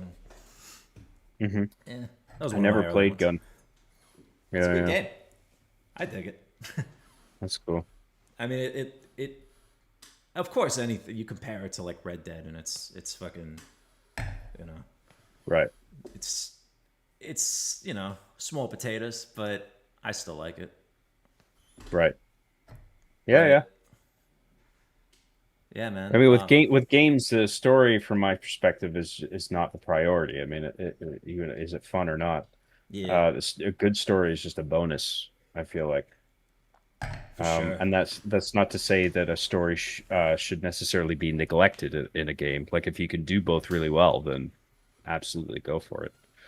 I think that's something that, well, like in the case of Red Dead Redemption 1 and 2, the gameplay I found a bit repetitive over time, Oh yeah, and it's which I kind of struggle with because there's a lot of games that you can boil down to a basic loop and call them repetitive. But there's something about Red Dead. It might have been the fact that I felt that it just lasted too long, particularly in the case of Red Dead 2. Because Red Dead 1 I actually finished. Red Dead 2 I got probably about two-thirds of the way through, and I was really enjoying the story, but I was just so fucking tired of the oh general dude, sluggishness of it. Getting out of the yeah, camp, going in the horse, dialogue, go to a place, talk to NPCs, yeah. gunfight, ride back to camp. It just felt like that over and over and over again, and I got tired of it. But the story actually outweighed the gameplay in that case. Like the story was so good. I mean, I would even outclass it in terms of in in terms of some of the best Western films that I've ever seen. I agree. Yeah, it's Like up the there. story is fantastic. Yeah. Yeah, man. It's like it. I mean, it is a rock star game. It's got like the biggest budget. There's like a zillion people working on it, but like it really is like it's one of the greatest. I think. I think you should finish it though. I do think that. A lot of I people. think I'll stream that one at some point. Yeah. It's good, man. I mean, of course, yeah. The story is extremely long, and I did get very immersed in that game. I was playing that when I was in college, and I remember it was Mhm. like a Thanksgiving weekend, and that's all I did. It's just like play through that, do all the side story missions. I think I 100%ed that game, which is insane to think of at now because you got to collect all the fucking plants and play dominoes for like 6 hours. I fucking hate dominoes. Yeah. I don't even know how to play that. I Jeez. don't even know what I was doing. Blackjack and shit, but I was just so in love with it at the time. And that wasn't even the platinum. That was just for like a gold 100% trophy. I was like, man, this is my proudest trophy. I think I ditched the game, and that that was the last I ever. that is impressive. I don't think I would ever 100% that one. I wouldn't now. It seems like a difficult one to 100%. Yeah. Oh, dude, you gotta like hunt every rare species of raccoon or whatever, Right. and get all the right pellets, but you can't shoot them with like too damaging of a weapon. It's very, very tedious. I don't know why I did that. Oh man, if only I was making content then. Right. But here we are now. Now, Red Dead 2 is good though. I mean, like the story and the world building, the characters. That's definitely like the game's greatest strength for sure. The Right. shooting, yeah, it's just like, yeah, it's GTA basically. That Rockstar Right. engine, but yeah, I still adored it. I remember in the GameCube PS2 Xbox gen, my friend had a PS2 and that introduced me to GTA 3 and Vice City. Oh hell And yeah, that opened me up to like storytelling in video games where I was just like, wow, not only is there depth to this feels like watching it's like an adult movie, yeah, but in video game form. And I was just like, dude, I have to get a PS2, dude. I have to play this. yeah. Especially when Vice City came out. I was just like, okay, I Vice have to City's the get a best. console now. Yeah, yeah. Vice or Vice City's GTA amazing. 4, I think, are like my two favorite, Yeah, yeah. like in terms of story at Right. least. And Yeah. then GTA 3 is It's that, obviously it's aged, but like I think that's probably the roughest 3D one to go back to. I was playing the first and the second. I'm just like, what the fuck is this? It's like top down Right. thing. It's okay, but Yeah. I get it's a product. Everything's a product of its time, but Right. I Yeah, try I to was make the never most of really. it. I played the first and second one a little bit. There. Yeah, I'm not a huge fan of them either. Yeah, But they are what they are. exactly. Let's see. What do I have? Um, I hate doing this. Fucking phone shit back and forth. No, no, no worries. While you're looking at that, do you mind if I grab another quick drink? Yeah, man, I'm actually I'll gonna just refill be my like a water minute. too. No, you're good. It's a Okay, good idea. I'll be back in a minute or two. Yeah, me too. All right.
Holy shit. Is that the Assassin Ninja? Fuck, I forget the numbers. Four Four, eight two eight. seven. There it is. No This is way. random ass numbers. I fucking love watching you react to your old stuff too. Like that's honestly sometimes that's even like that's just as funny as the jokes themselves. Sometimes I cringe. Sometimes like I get caught off guard with just not to suck my own dick, but like sometimes it's just like that was a funny joke. Like that You know was what I good mean? timing, or that was clever, that was witty. Yeah, I feel you, man. Yeah. Like I'll And I forget about and a I just joke. Yeah. yeah. You're right. Yeah, I forgot about it, and then it's like fresh to me all of a sudden. I'm just like, oh yeah, that's why I came up with that. That was pretty good. And I have such a dog shit memory, or like I'm so scatterbrained all the time. I'm just thinking like I watched a video that I made a few months ago, and I'm again like I feel like tooting my own horn, and I just started, but I was like I made myself laugh from one of my early videos and it was like one of Hmm. the things I didn't even like put any thought into. I was just like that's like that wasn't even supposed to be like a zinger, but I don't know. I was proud of that one. Yeah, Yeah. that's cool. Oh man, it's good shit. Nice. You're a Is whiskey that dude, the right? wine that you made Oh God, no, or no. I no? wouldn't. Oh, okay. It's horrible. It's so bad. Okay. Like I may as well I just was just wondering. be drinking grape juice. No, we make red wine. It's supposed to So, be like a okay. Chianti or something like that. Not that I even know that much about wine, but like Hmm. I don't know. It's our first attempt. Maybe it'll taste better if I let it age, but it's just like a little Right. thing my dad and I are getting into. We got like a vineyard in the backyard, which we have to trim. Apparently, you got to trim like 90% of it. I had no fucking idea. So it Really? grows in. Yeah, it's like it's very like very intensive actually. You got to like trim most of it for it to grow properly. I was like, what is Oh, this shit? okay. The called the pruning, I think. Right. So the branches get too crazy and you got to make them go like inwards They're not even like yeah, or they're like not even that crazy though. They're like they look normal and it's like right around now this time of year like early spring you just have to carefully trim specific branches to like 80-90% of the whole thing and you can't fuck it up or there's you won't have grapes grow in that same year and it's like my dad's doing the research and like he's like taking pictures on his phone like chat GBTing like oh which of the I don't want to cut the wrong wire like it's a fucking disarming a bomb or something. Yeah, That's funny. we got Mark in the Cool. chat with the right numbers 4827. What a homie. Always coming in clutch. He's a real one. He's the best, man. True fan. Hell yeah. Shout out to Mark. Marky Mark. This dude's like hella supportive of me too. He's like always liking all my YouTube shit and everything. I'm like, man, what a nice That's dude. cool. All these guys, honestly. I feel like most of the people that tune into my stuff are like friends I've made from your chat, which is Yeah. super cool, by the way. I'm very appreciative of that. That's really cool. I'm happy to see it. Yeah, man. 'Cause this is like my favorite thing. I wouldn't rather be doing anything else. And I've worked like so many different types of jobs, and I'm like, I think I genuinely don't like any of the jobs I've had until now, with the exception of doing street outreach. I did actually enjoy that for a brief period. Mm. Yeah. I imagine probably because you felt you were actually accomplishing something in a way where like people you felt like people were really benefiting from it from your direct actions. That's sort of the same sort of satisfaction that I get doing what I do. And I'm of the same mindset where like any of the jobs that I previously worked that I can think of, I wouldn't have been as happy, and even including film production, because even with a like a big film production, you just feel like a little cog in a very large machine. And Yeah. it's hard to point to some aspect of the film and be like, I did that. You know Yeah, what I it's like mean? sometimes I remember, I bet there's people that don't even get credited. Oh, I'm sorry, what were you saying? well, I remember I was on one set job and I was a prop guy.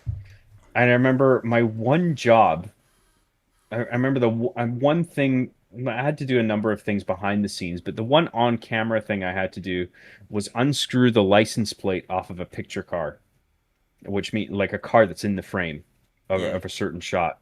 And you replace the license plate with like regional plates. So it like Okay. matches up with wherever they are in the story. Yeah. And the shot, the car was blurred in the shot because the the actors were obviously in the foreground and in focus. It was focused on them, yeah. So what I did was totally inconsequential. That You know, sucks. I was just like, I took the license plate off, put it back on. I'm like, okay, I hope I did a good job. And then it didn't even fucking matter. And I Oh was my just like, god. fuck, what is it? What am I really contributing here? You know, you know what I mean? Whereas with all my YouTube stuff, like I can point to it and be like, I made that thing, Yeah. you know? Dude, I love watching your like I started getting into it cuz it's like you're like a member of the YouTube channel. You can watch like the behind the scenes things that you or like you what do you call it? Reactions or whatever? Like director commentaries. Like And commentaries, yeah. those are like I fucking love watching those, man. Like I love watching anyone like go into detail, like any content creator that I watch, just like their whole process and everything that goes into it because you really just don't know the amount of work and hours it takes to make even a 10-minute video. Something like that. Oh yeah. Just I yeah. think a lot of people they have no fucking idea what it Nah. takes to make Arby and the Chief or any or the machinima stuff that like to make it look the way I mean, this is going to sound very self congratulatory, Nah, but man, you've earned it, man. I'm really honestly. being serious. Like to make it look cinematic in the way that it does, which I think I've managed to pull off because I know Yeah. what I'm doing.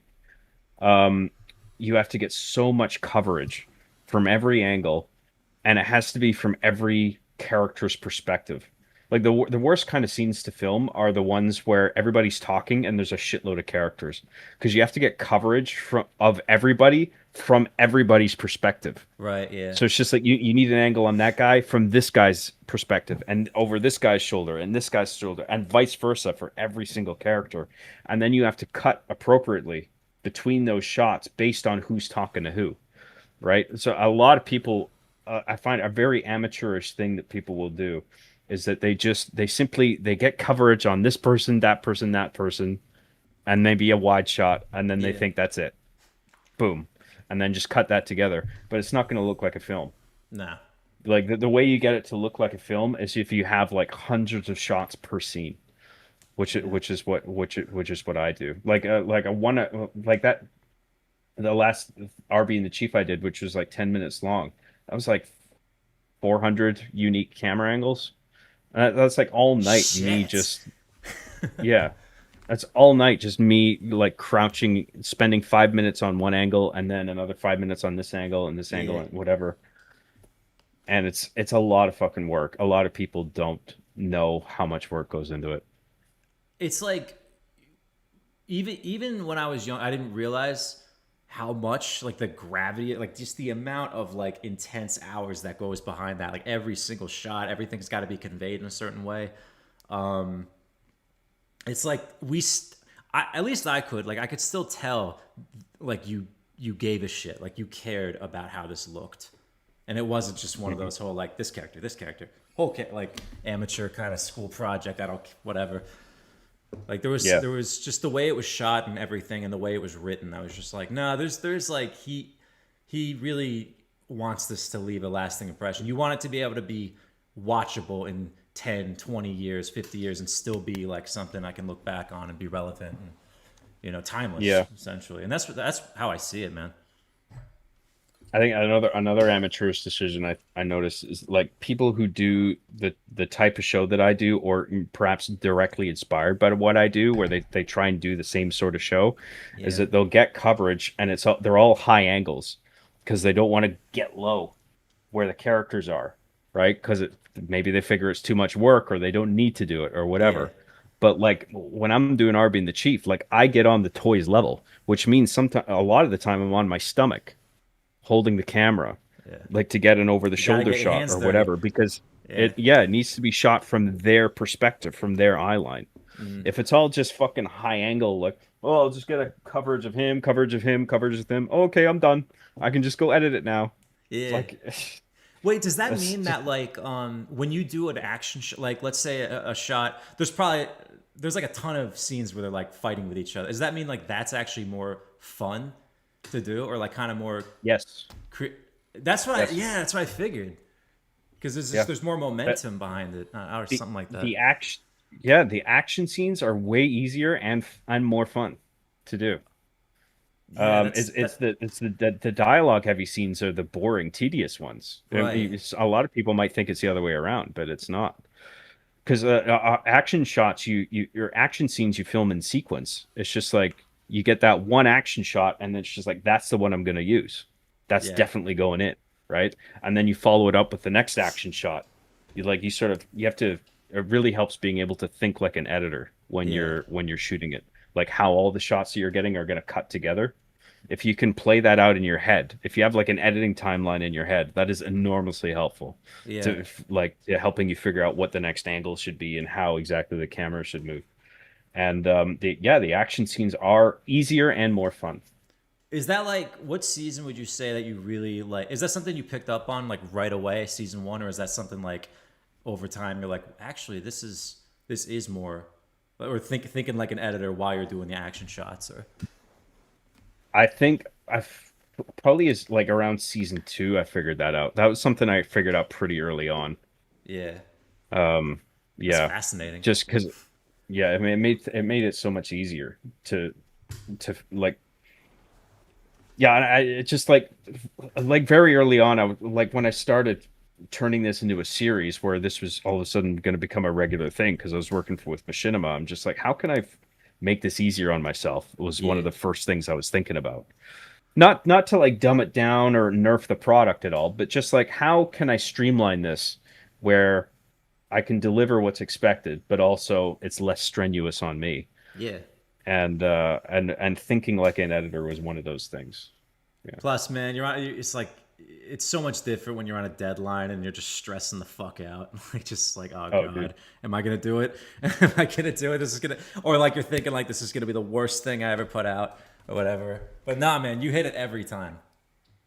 It was Thank you. always That that was definitely. I mean, there is the pressure of that, the pressure of because I've made a lot of episodes that people enjoy, and there is pressure in knowing that people expect quality whenever I put something out.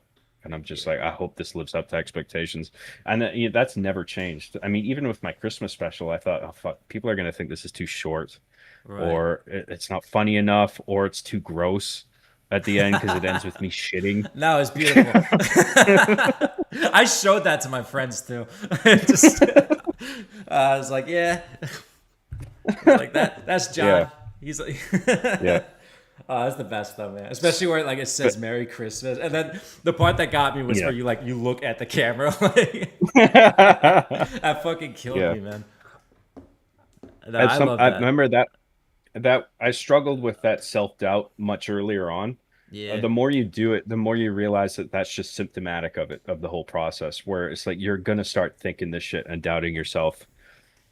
But what you have to, what the thing that saves me each time is that during the screenplay phase, you have to be satisfied with the shooting draft. yeah, Like I keep giving the screenplay different passes until until I reach the end of a revision and I'm like, okay, I barely changed anything that pass, and I think this is funny, yeah, so let's do this. And so then I'll start shooting it and editing it, and then the doubt will start creeping in, where it's yeah, just like, is this funny? I don't even know anymore. dude, But I then it's get just like, that. no, back in the screenplay phase, you decided this was funny, so just have faith in that, and then that's you do that enough times, and eventually it's just you learn to just go with that, and yeah. I, I So feel I've you, man. I get that. I got this series called Jabroni Reviews that I started. I just hit 10 episodes and pretty much like I don't I'm okay. Like I'm fine with most of them, and I'm never gonna be somebody to go back and delete anything. Like I'm always gonna keep everything that I upload, just because it's like that's your body of work that you're creating, and it's like yeah. otherwise it'll just endlessly be like, well, no, I just everything I made prior to a year ago is shit, and it's like there is like a few early reviews I did, like I did an Alan Wake 2 review, and I was just like, this sucks. Like I'm like none of these jokes are funny. This is like trying too hard to be stupid. But it was Right. funny in my head, and then when I convey it, and it's like the way it didn't land. None of these jokes landed. It's trying way too hard, and like the jokes are a little too abstract. And Yep.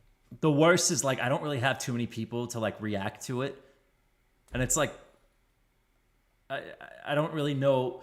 Like, do you ever try to like take a break? Like, you'll take a day, you'll step away from a scene that you've completed or you're working on. You go back, kind of forget about it, like watch a movie, play a game, or something like that. You come back and you just want to see if it makes you laugh. It's like just right off the bat, like without even think about it. Because Absolutely. that's what I do. In fact, I'll go a step further than that and have an entire other project that I jump to Oh and hell start yeah, working on that for a bit, because that will make me for if anything's going to make me forget about the project I was just working on, yeah, it's going to be being consumed by a secondary project yeah, where it's just like all you're thinking about is that or like some fucking sweaty ass video game like Ninja Gaiden or something where you yeah. you really get lost in You it get and get immersed. frustrated. Mm. Yeah, yeah, yeah. Like it can't just be like a cozy game either, because then my mind will wander. But if I play a game that like demands my attention, Yeah. then I can totally forget about the project and then come back to it later with fresh eyes and reassess it. That is absolutely valuable. Yeah. That's good to know, man, because that's been working for me too. And I usually do like I'm still doing one video at a time. I'm still stuck in that. You use the best word to describe it. I think you said oh, what the fuck was it, man? You taught me a new. You taught me a new word. It starts with an S, but basically you were just like you're stuck in this cycle of thinking that like self-doubt basically, and it becomes like this self-fulfilling prophecy. Like, is this funny? Like, I don't know if this is actually as good as it sounds in my head or whatever, but So it's symptomatic. symptomatic. Bingo. Yeah. Symptomatic of the process. Yeah, Yes. it's just I want you recognize a pattern of these feelings coming to you every Yeah. time, and it's just like you learn to deal with them after a while. Yeah. Yeah, dude. Like that's the stage that I'm in. But I'm like, my YouTube channel is like, I've technically had it for the gaming channel has just become my main one. The fucking Globetrotting Guido I've just completely abandoned until I go somewhere. But like, because the thing is, like, I was watching these travel vloggers just go everywhere in the world, and I'm just like, I don't know if I can consistently do that. You know, like Yeah. maybe it's a fun thing I do on the side, but like there's these guys that are like in a new city every single night, and that's just kind of what they do for a living. And I'm just like, that's a fucking dream. But I also like, as much as I love traveling and stuff, I also do love just kind of having my spot where I just do this. And I feel like this is just Yep. more like, I don't know. It makes more sense. It's more viable, I suppose. Yeah, well, I think it changes from person to person. I mean, like, I tried to do game reviews, and I it doesn't fit with me. I think they're funny. I It's just liked your not. Resident Evil 2 one Thanks very with much. Chip Gaming. But Yeah. like something that you were describing earlier about looking back on your own work and saying I was trying too hard to be stupid and things like that. Yeah. That's though I shared those feelings with that looking back on them. I'm like, fuck, Arby and the Chief is funnier than this. This is kind of weak. But it was funny in my head at the time. Yeah. And it's just I'd rather make cinematic content than game reviews. That's just my personal inclination. And anytime I like try to sit down and write something serious, my immediate inclination is to go comedic and satirical with it and take the Yeah. piss. Like that's just natural in me. But that doesn't apply to everybody. Some people just write straight reviews and with no extra fluff or layer to it, and that's totally fine. But Yeah. you like people need to find what it is that they specialize in and go in that direction. I'm still trying to Yeah. figure out like what my tone is for this show, because like the jabroni review is like the whole idea is a jabroni is like a dipshit, like he's a dumbass. It's just like a Jersey slang, like yeah, you fucking mook, you jabroni.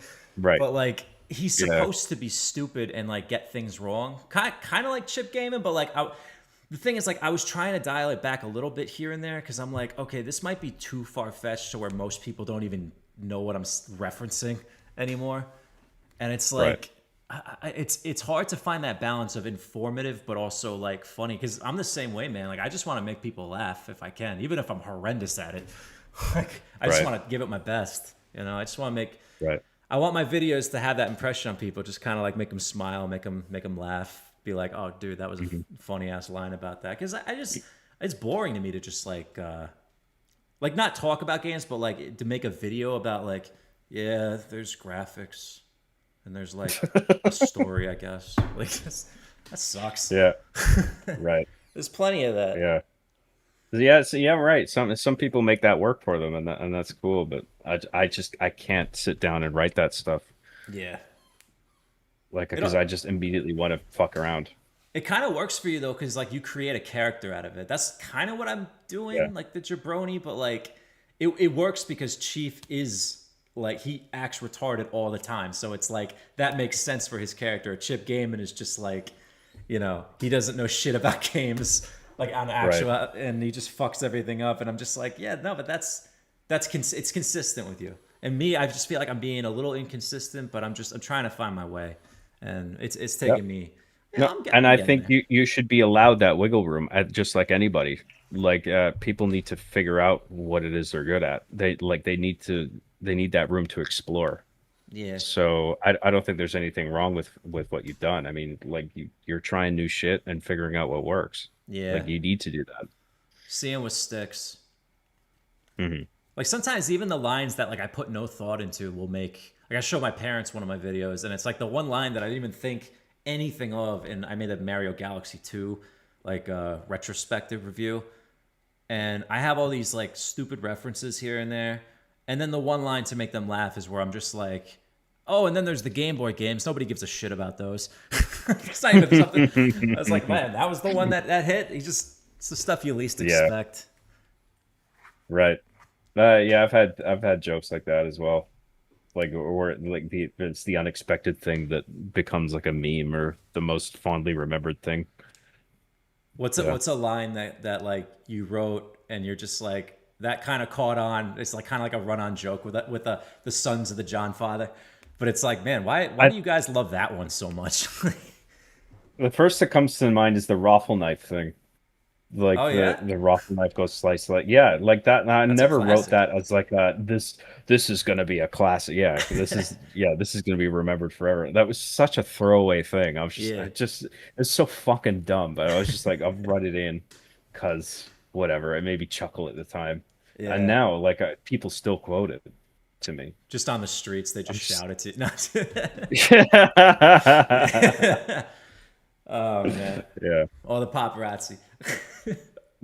They're like, no, no, it's fake, John. It's No photographs. yeah, no autographs, people.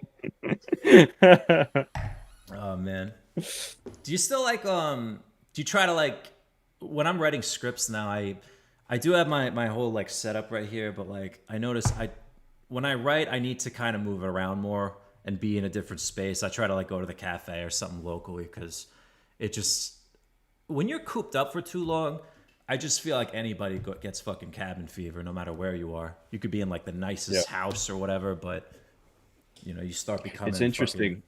The Shining. Yeah. No, I know what you mean.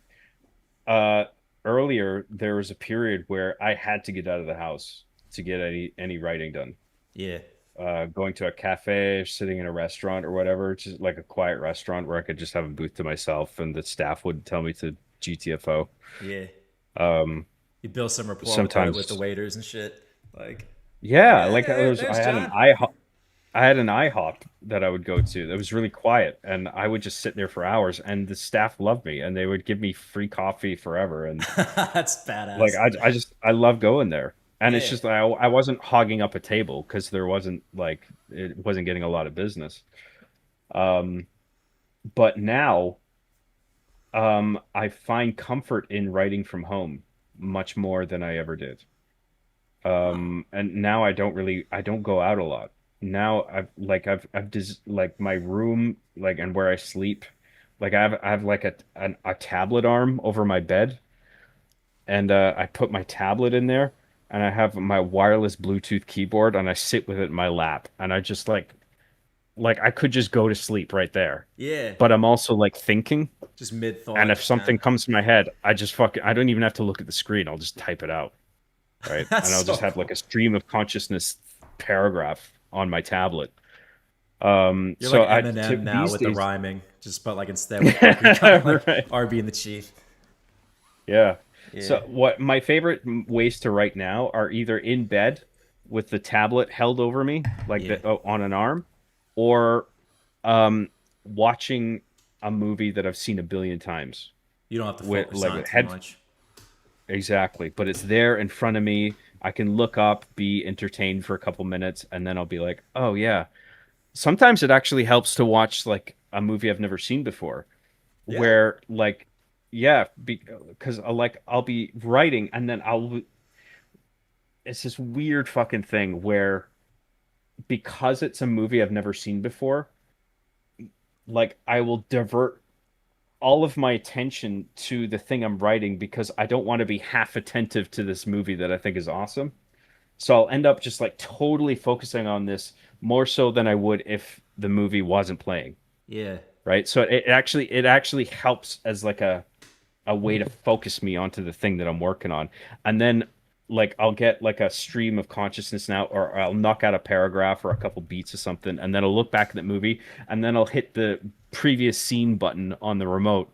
I'll do that like 50 times in a night where I'm watching the same bit of the movie like yeah. over and over again. And then I keep doing the same thing again where it's just like I'm okay, I'm focusing on this thing again and I'm writing this thing, and then it's just like, "Oh yeah, what happened? Oh yeah, previous scene." As long And as then you're watch like, it again. as long as you're Yeah. disciplined enough to do that, and you're not just like, ah, fuck this. I'm just gonna watch the movie. It's too good. Yeah, well, it's like figuring out how your brain works and then playing games with yourself to Yeah, facilitate the most work out of you. Like sometimes, yeah, and it's different for everybody. it And so is. you got to figure out the thing that works for you. So you got to play little games with yourself based on how your brain uniquely works. And I've sort of figured out how it works for me.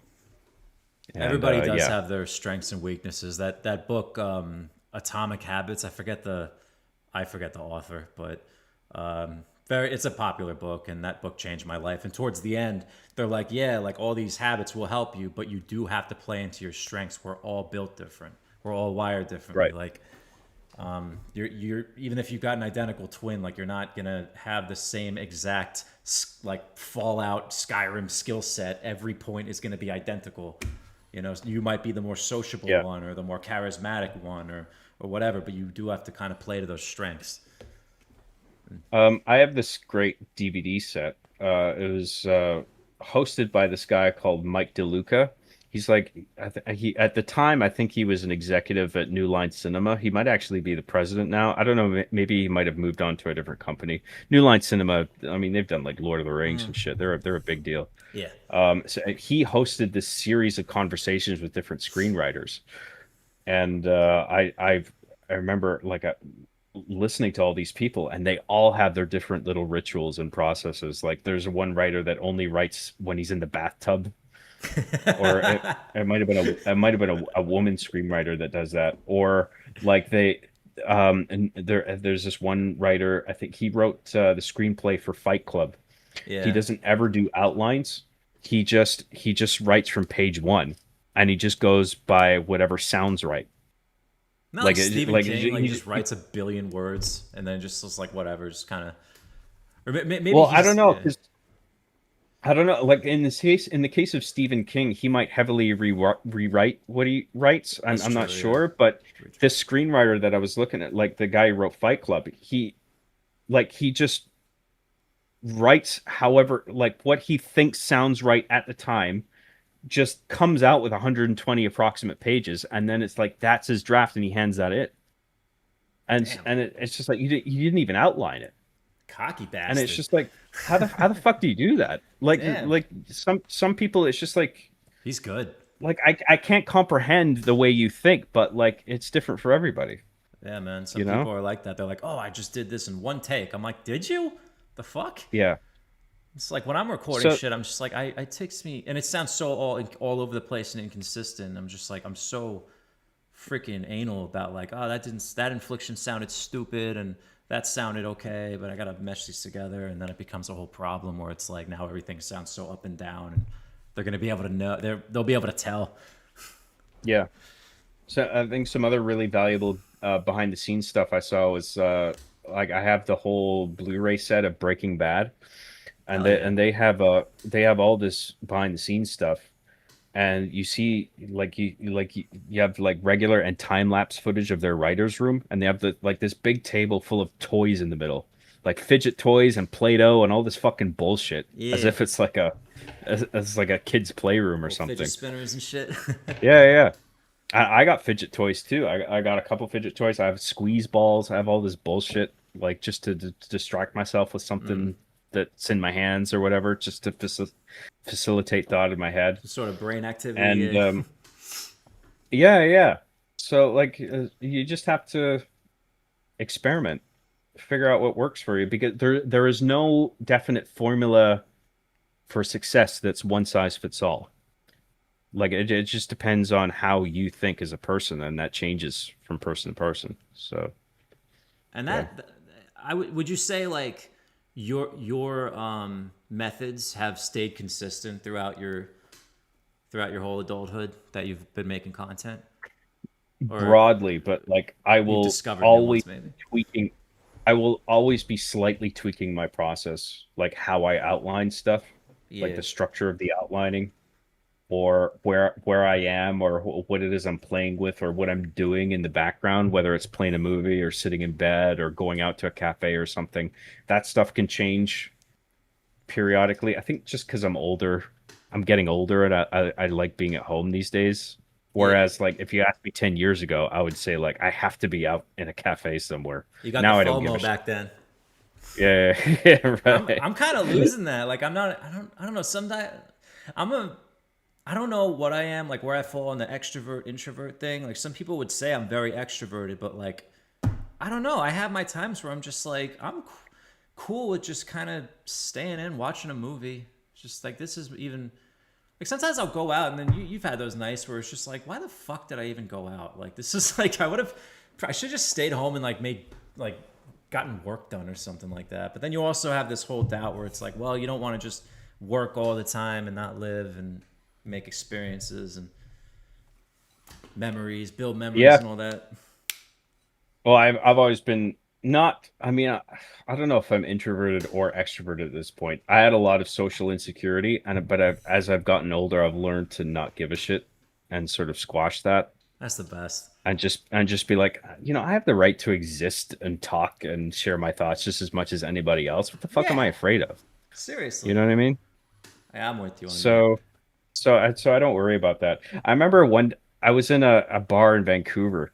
I was sitting at this very narrow table, and I didn't have my laptop. I was writing on pen and paper. I was writing an outline for an Arby and the Chief episode in 3-word beats. And Okay. the person across from me kicked my leg really hard, enough for make me to be go like ow.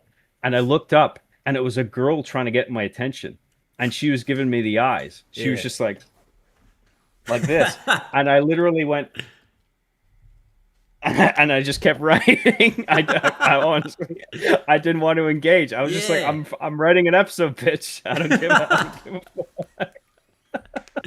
Oh my god. So that I could have pursued that, but I didn't.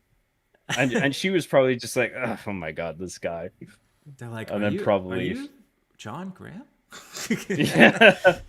I don't even think it was. I think she just thought I was cute or whatever, and she decided to make a move, and she Yeah. literally kicked me in the shin, Dude, they're and I was just fucking like, nasty, ow. some of them. Fucking hyenas Yeah. out there. I was at this club in Denver, and there is God, I have a zillion of these crazy stories. People are crazy when they drink, but there was this one Yeah. girl who came up to me and I was hanging out in the corner. I was just talking to somebody else.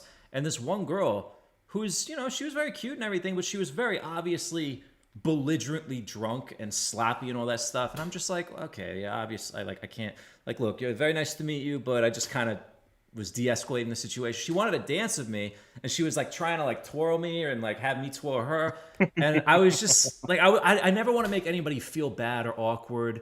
So I'm just like, you're very nice, you're just try to keep the vibes up and everything. But basically, when she got the sense that I was rejecting her, she just fucking smacks me in the face, like hard as shit. Like the kind that, like, if I did that to somebody, I would have gotten my ass dragged out of the club. But like, I was like, Yeah. where the hell did that come from? It was like she did not take Right. it well. It's a bunch of women. They hate being rejected. Yeah, man. Fucking hell. Yeah.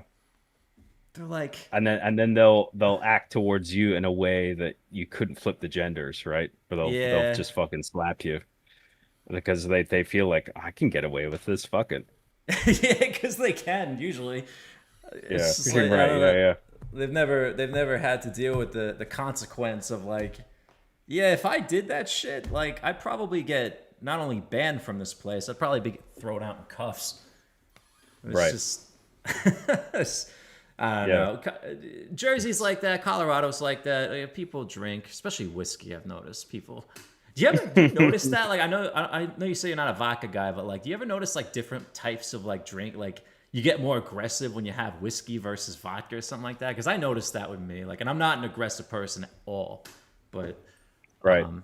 I haven't noticed that with me. I've drunk a variety of different like spirits, liqueurs, beer, lager. I mean, whatever, yeah, whiskey.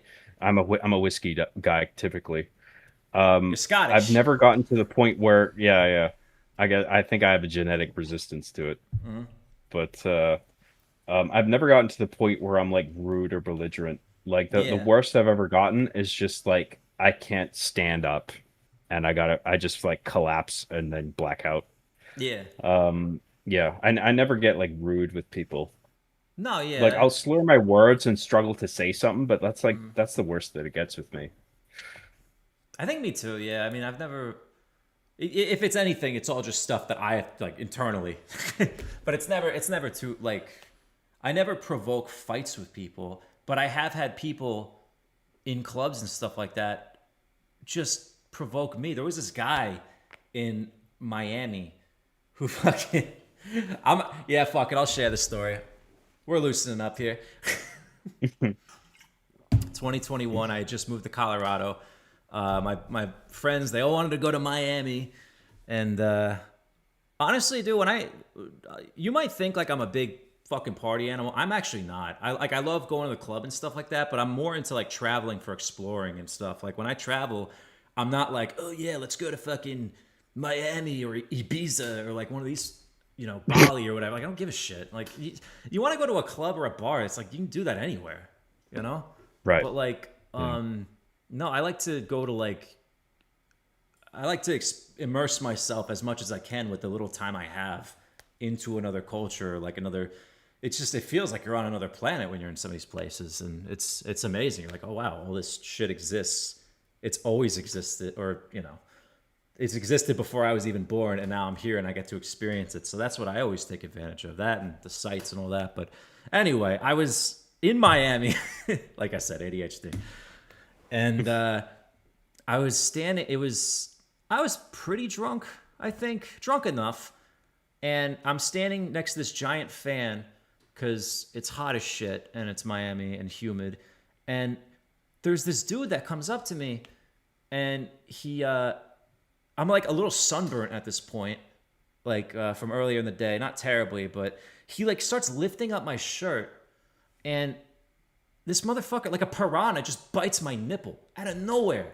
And I just see red, and I'm not a violent person. I felt so bad after doing this, but I just started fucking wailing on the guy because I was like, what the hell? It was just like, there was just a That's complete, like, what? I even felt bad for hitting him, too. And of course, like, yeah. the bouncers and stuff, they come up to me and they're like, don't worry, we saw what happened. You're good. And even I checked up on him. I was like, sorry I did that, but the fuck. And it's just like Yeah. some people are just out of control with their That's just that's fucked up. That's an insane breach of personal right. boundaries. I'm not Yeah. gonna lie, dude. He was a Yeah. black guy too, and I was just like, all right, this is gonna become one of those fucking crazy white man goes to Miami and beats up innocent. Like that's gonna be the headline. It's a hate crime because Yeah. there's a racial difference. Yeah, and like they'll edit the footage in the club where it makes me look like I went up and just wailed. Yeah, of course. It'll be on the headlines Right. tomorrow. I was actually thinking that for real for a moment. I'm just like, whatever. What are Yeah. you gonna do? Well, I've never been put in a position like that. I mean, I'm not quite sure how I would react if that happened to me. It I didn't probably think wouldn't I would be react like good. that, but it fucking hurt, man. Like kind of like you got kicked in the shin. It was enough to go like, what the? Like that was like a shark Yeah. just bit me. Well, it's like a pain response. I mean, Yeah, regardless whether you get punched or if it's like that kind of pain, it's yeah. just like you are causing me pain right now. Fuck off. Seriously. And it's just like you're trying to like get them away from you. Yeah. Yeah.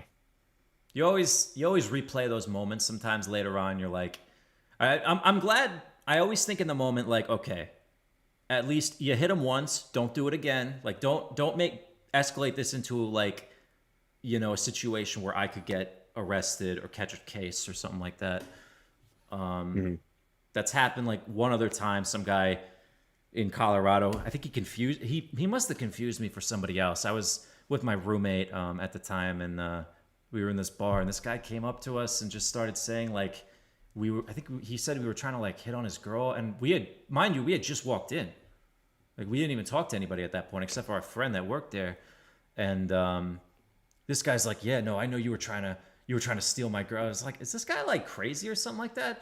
And he just shoves me, and I'm just like, think, stop, pause, take a step back, remove yourself from the situation. Let's not get arrested. And I'm just Yeah. like, it takes a lot of discipline in that moment when somebody like gets physical with you out of nowhere. And I'm also thinking like the guy's drunk, you know, he's just looking to pick a fight with somebody, and it's Yeah. I'm always proud of myself, like to not escalate a situation like that because those things could always go south so quickly, and it's always over a girl or something, you know. Yeah. Yeah. I remember I was a guy. I was at a party, and like this guy, he was creeping on this girl that I was friends with. Like he wanted to hook up with her. Maybe it was pretty obvious. Yeah. And then I kept sort of trying to step in and neutralize it because like I not because they I could tell she wasn't digging it, Right. and he Right. kept pressing. Yeah. So I was just like I would literally step between them and be like, "Oh, look, they got cookies here," and just and try to like diffuse it with it Yeah. comedically. Look at the And then wallpaper. late, Yeah. yeah. And later on, he like confronted me. He's just like, "I want to punch you in the fucking face right now," Oh boy. and I kept doubling down with humor. I was just, "You want to punch this face?" And I just like, yeah, I just kept trying to neutralize it because I hate seeing conflict. Yeah, like Same, dude. whether it's between other people or like with me and another person. Like I never want to escalate things. Like Yeah. if I feel like things are amping up, I'm just like, all right, dude. Like I don't know what the problem is here. Yeah. If you felt like I was amping things up, I'm sorry. Like that'll be my inclination every time because I just hate seeing people fight. If you see the situation point like aimed, it's gonna get hostile. Like even from a mile away, you're just like, okay, let's try to either make friendly or just remove myself from the room or something like that. Just say you gotta go take a piss or something. Just whatever it takes. Yeah, Just so there's right. no altercation. Yeah, Yeah, man, yeah. I feel you. I've had those moments. It's But always I yeah. appreciate little moments like that on some level because they help you sort of grow Oh yeah. on some level. Yeah. I'm with you on the I always think of like Rex from Toy Story. He's like, I don't like confrontation. I'm just like I'm the same fucking way, Right. man. Like Yeah. it makes me uncomfortable. Especially like I did a brief stint doing construction, which was a terrible idea. Like me doing construction, like waking up 5 a.m. Like this is like what I did right after social work when I was in Colorado, and I just do not fit the mold for that. Like I'm not cut out for that shit. I did give it my best and I did learn a lot, but man, those guys are like in commercial construction are anyway, all due respect to them. There were some cool guys, I guess. And but I don't fit in with that, and they're very easy to provoke. A lot of them are like ex-military, and you say the wrong thing, you always feel like you're walking on eggshells with a lot of them. And I was like, I'm not getting paid enough for this shit to deal with this level of fucking discomfort every day. Not to mention how fucking Right. dangerous it can be. And Hmm. like they got all these OSHA laws, and nobody fucking listens anyway. It's a lot of like a Right. do what I say, not as I do kind of situation. Like make sure you wear Hmm. your safety goggles, but fuck you, I'm just gonna use the grinder. Just fucking eyes out. Who cares if I take one of the? Oh god, it's. But I don't like I said. I try not to live with regret. I'm not glad I did it, but I guess it taught me a lot. It definitely taught me I don't want to fucking do that ever again. Right. Yeah. No, I couldn't do that. I It's wouldn't just enjoy it. they're always busting balls every day, and despite being from Jersey, I don't like to bust chops with people that I don't know very well. You know, like new people Yeah. that like give me shit. They're like, oh, it almost felt like I feel like if I said the same thing, like even half as like ball busty as they were giving it to me, it wouldn't have ended well. You know what I mean? Yeah. Those Right. people were like No, encouraging me to give it back, like egging me on. But I feel like for some people it might feel like a lifestyle where it's just like this is what we do. yeah, But like I would find that so exhausting, like busting balls and taking it every so day. it's so That you just fatiguing. feel like Joe Pesci in Goodfellas, or Yeah, the other Billy Bats is just like, yeah. "What- What's the matter? I'm busting your balls. You're fucking overreacting. I'm just fucking busting your balls over here. Well, sometimes, it feels like you're It being just kind of feels like you're serious. being It's serious, like, yeah. And then later they're gonna fucking yeah. like put the bag over my head and beat me to death because I insulted him somehow. Oh, dude, Yeah. that's exactly how it felt Yeah. too. Like every day, I Mm. was like, dude, if I don't want to like say the wrong thing to you guys because these fucking I don't know what you people are capable of. I don't know them all that well. I worked with this one guy. He was really cool, actually.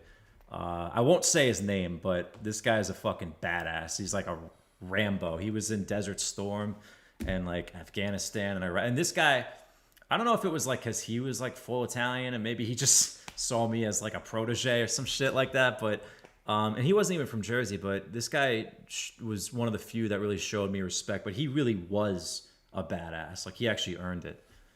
And like this guy's seen and done some pretty crazy shit. But it's always the guys that like I feel like they're I don't know. There was definitely a lot of that like bully kind of fragile ego going around there, and they were trying to like kind of Right. get me into it, and I'm just like, dude, I can't do this for even. I think I lasted in that field like 10 months, maybe not even like 8 months. Like my sister's pregnancy has gone on longer than I lasted in that fucking. Oh yeah, John, I'm gonna be an uncle any day now. By the way, just saying.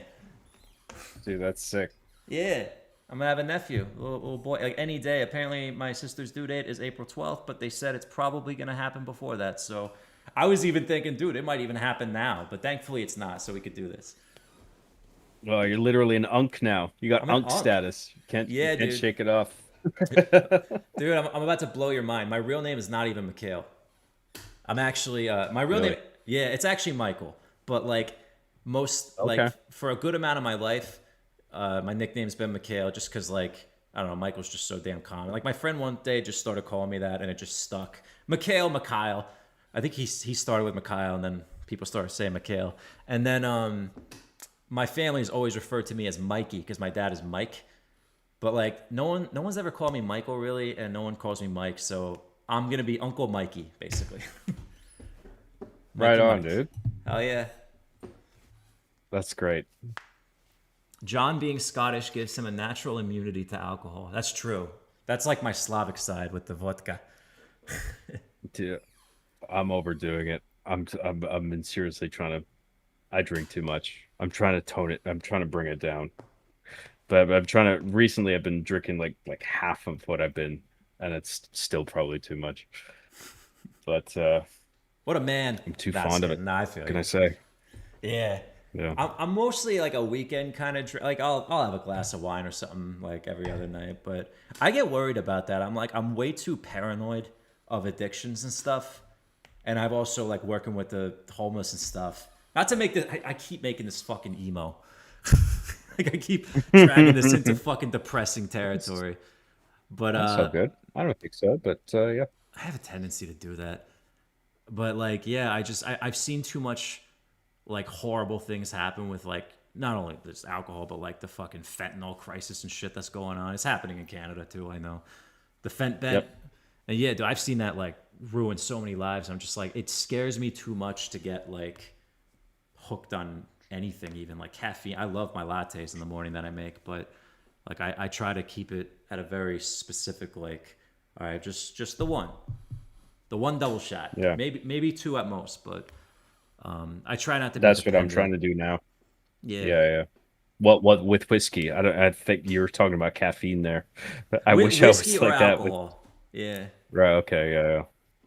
I mean, like I even the other night I went out in I don't know if they have them in Canada, but there's this new popular drink. It's called Surfside. It's like relatively new. They're like vodka iced tea things. Very popular with the Okay. kids, the kids. But Right. it's like a college type thing, and they're like the cheapest drink at this one bar. And honestly, I don't even really buy drinks at the bar. I'm like one of those guys that just brings a bunch of little shooters in from the store, just shoves that in my pocket. And Yeah. I'm a cheap bastard. But yeah, I was drinking these surf sides, and I don't know what the hell's in them, like some sort of artificial sweetener, like aspartame or like Splenda. But I swear I'm like allergic to that shit because for the next 2 days, I felt so zonked out of my mind. And I was like, that's the only Hmm. thing I did differently is drink a bunch of those. And that was on Saturday night. And I was like, dude, I Hmm. hope. And I was even thinking, like, man, I hope I'm not too out of it for when I talk to John. Yeah. I was like, whatever. No, I'm feeling fine now, but yeah, it was weird. That's interesting. Yeah. It's like a Reminds me of withdrawal. like WKD in the UK, which is just like flavored vodka for like the younger demographic. Yeah, It's probably like I meant like 15-20% yeah. alcohol content, probably something like that. They sneak up on you too. They get the job done, but I have to stay away from those surf sites, man. They're fucking killer for me. I can't handle it. Hmm. Whatever's in it, it's got some sort of like artificial crap in it that I just clearly don't react well to. Right. Stick to my fucking my Moscow Mules. That's my go-to. Or vodka seltzers. I'm pretty bland with it. Hmm. It's just so much fun though. Like I know drinking is bad, but it's just like it's too much fun, and it Dude, it helps with helps the me. streaming. Yeah. Like, I mean, the one argument that I'll make in favor of my drinking is that I am functional and I do it to be productive, not the opposite. Yeah, Some people drink a lot. I think a lot of people drink to zone out and just black out. I never get blackout drunk. good. I don't get belligerent. I very rarely get to the point where I'm like vomiting unless I like accidentally overdo it. Sometimes Yeah, that happens. But most of the time I do it just to focus on something that I'm working on and I actually get a lot of shit done. So it is a detriment to my health, but I feel whatever. I you, mean, man. everybody has their vices, you know. I Everybody's. yeah. We've all got our little yeah, yeah, man. I don't think I do it too much yet, but yeah, I'm just I carefully monitor it, man. I'm too like my biggest I have like I'm a huge hypochondriac, and I've been that way throughout most of my 20s, and it used to give me really bad panic attacks. That's why I have like basically like I got this panic disorder I got to deal with, and luckily I take the Prozac for it, which I just picked up today actually when I was at the Hmm. pharmacy. I was telling you about that old man there, and but I can only take either that to deal with the panic attacks, but I also have this ADHD. It's like, but I can't take Adderall or one of those stimulants because I feel like they'll fuck with each other. Like they'll kind of throw each other out of whack, and it might make my panic worse if I take something for the ADHD. I don't know for a fact. I mean, they put me on Ritalin when I was a kid, back when like they had every fucking kid on there for like, Yeah. you know, like the I South think Park episode, Riddle out. yeah. I think often like you can find documentation that'll tell you like if you're taking this medication.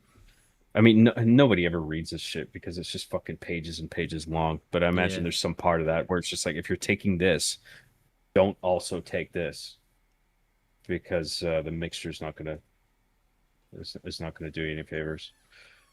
But I'm on a Lexapro. Or no. I used to be on Lexapro. I'm on Zoloft now. I mean, it's yeah, called yeah, something different now, but it's the same fucking drug. They repackage these things and they yeah. It's resell like it.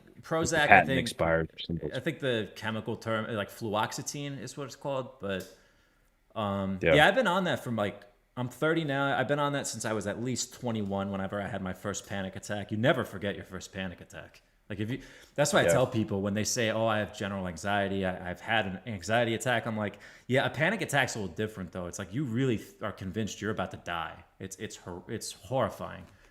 And Yep. I've had quite a few of those, more than yeah, several of those. oh, It's not fun. Yeah. it's the worst, man.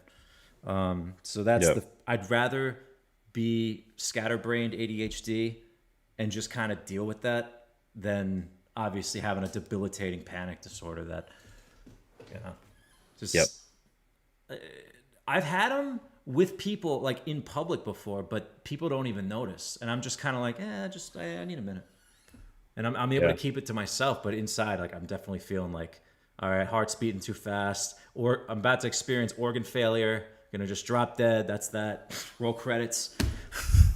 Yeah. Yeah, it's terrifying, man. Yeah, you start thinking of the embarrassment of it. Like, who's gonna find me dead? How are they gonna deal with it? Gonna be naked in the Like, shower when it happens. Yeah, kind of right. situation. It, yeah.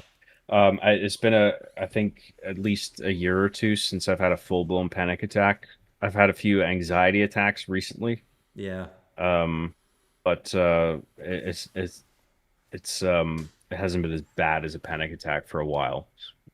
Yeah, So, it definitely fluctuates. Like there's periods where it's like phases where it's like I'm stuck in the loop. Like I'm kind of crawling out of it again, but it was like last week, and then that freaking Surfside situation. If anything feels off, like in my body, I'm just like, what is it? Is it a stroke? Is it an incoming like I don't know, some undiagnosed thing? Am I going to be the next guy on one of these YouTube reels with that fucking annoying, creepy ghost music that's like, and then he died in 2026. No one saw it coming. Like, I can't stand that shit.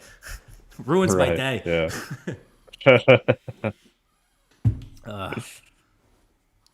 Oh man, just fucking reels. And I've been, that was actually a topic I had on the thing. I'm just trying to remember. Like, do you have any Mhm. sort of like unplugging, not rituals, but like, you know what I mean? Like, you ever try to like practice, okay, I'm feeling sad or like something's off with me right now. So maybe it's the reels and the shorts that I'm doom scrolling too much. So I'm going to just kind of put that away for a day or two and see if I recalibrate. Like, cause Sure. I've been doing that lately. Yeah.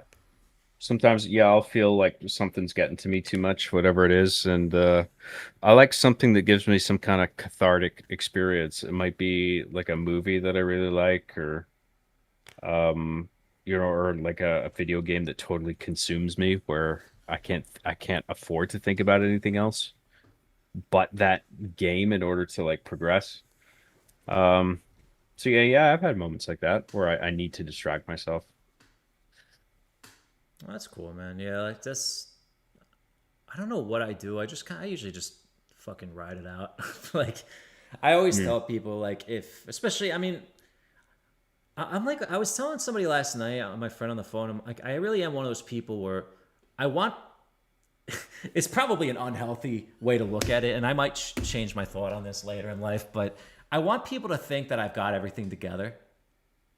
You know, I want Right. people to think like, oh, he's somebody I can rely on, or like somebody I can like talk to and feel better. Like I said before, like I want people to think that I've really got my shit together and like everything's always okay. Not like it's all like I live in a fucking cotton candy house or whatever, but like, you know, I don't want Yeah. people to see me as just another like oh, he's just another like damaged person. But I'm like, dude, we all have our shit, you know.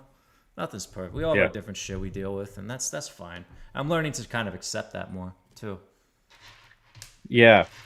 I I do go out of my way to make time for friends and, like doing favors for people if they need it. Yeah, If like I feel like because I've had a lot of people like use me and then, they betray me or some way or it's not reciprocated and then I'm just like, okay, well, I'm not going to yeah, give you any shit, but I'm not doing you any more favors anymore. That's it. yeah. It's not a good feeling. Somebody just hits No. you up out of the blue from like forever ago. They're like, "Can I have $10 for my phone?" Yeah, It's like right. it's just it's like, am I really? Did you really exhaust all your contacts like to get to me for Yeah. 10? Yeah, I But think I know what you mean. if people are good to me or like have been a good friend to me, like, and if they need something from me, like I will do my best to like to be there for them and make time for other people. Um, yeah. And I feel a lot of personal fulfillment from that. Me too, man. It's probably my favorite thing to do, honestly. Just something Yeah. gratifying about it. Gratifying and Mhm. just I don't know. It's just it makes me happy. Makes me happy Yeah. to make others days easier. Like I don't like to see people struggle, like whatever it is. That's why like life has gotten so crazy, and when people talk about their situations that they're in that I can't even maybe even begin to relate to. I try to, but I just kind of sit there and listen because sometimes I'm just like, dude, I don't have an answer for you. Like, I don't know. Like, Mm. they're giving me like a super dramatic dilemma that someone's dealing with, and it's like, what should I do? And I'm just like, just sleep on it. I guess is the first thing you can do. Sure. It's good advice. Yeah. Because I mean, definitely don't react when you're feeling your worst or like most anxious or angry about it. But No. I don't know, just like I just feel so fucking helpless sometimes when and I'm just like, it's okay that I don't know with some people. Yeah. Sometimes like I feel bad about other people feeling bad to the detriment of myself sometimes, where it's like like like I had a friend who I think took me for granted Hmm. and then tried to gaslight me and made me think that I was the one at fault. And then I slept on it and I thought about it for a while. For the first bit, I felt like, man, I guess I must have really screwed up.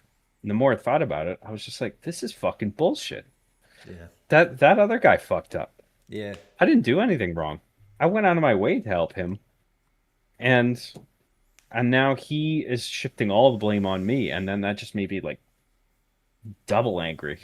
Mm-hmm. Like I was mad at first, and then I felt bad, and then I was like even more angry because you tried to put it all on me when it was you that fucked up. Yeah, And man. sometimes you gotta know, like you gotta know where you're going right or wrong and where other people are going right or wrong, and knowing when to step up, like defend yourself, and when not to, Mm. like and not let ego get in the way. Like if you fucked up, don't let your ego step in and try and protect you when you should be taking some kind of figurative beating or punishment. You know what I mean? Like sometimes you fuck up, and like you deserve some kind of discipline or course correction. But sometimes it's not your fault, and sometimes Mm-hmm. people are trying to fuck you or deceive you, and you need to train yourself to recognize that and stand up for yourself when you need to. I think It's a balancing act. I mean, like taking accountability. I love being proven wrong on things, or like having somebody challenge my thought process and like actually swaying me or something. It's like, wow, I didn't think about something that way. That's a very like interesting argument you got there, and like I don't know, like it's so liberating to just remove your fucking ego from everything. Because I'm just like, dude, Yeah. I'm just Mikhail, man. Like, you know? Yeah. I used to be like in my 20s, in my early 20s in particular, I used to be a lot more, not totally, but like a lot more arrogant than I am now. And like I've spent a lot of time trying to conquer my own ego. And I mean it's not, I mean everyone has an ego to some degree or another, but I think I've brought it down substantially Yeah. and just learned to get over myself quite a bit. And yeah, but you can't do that so much that you forget to defend yourself when you should. Putting points into your humility, you know? Right. But like, Yeah. yeah, dude, it's like I don't know if it's genetic or if it's just I hope it's genetic, but you can't really tell here, but I do have gray hairs now, and I'm just like I hope I didn't do that to myself.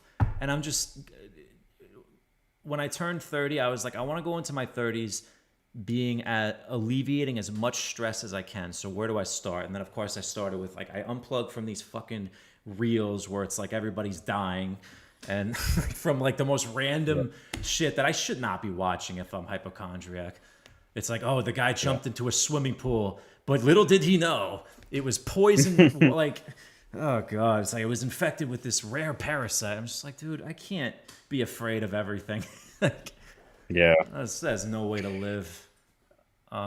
Yeah, I mean I'm 38 this year. I'm 38 in May.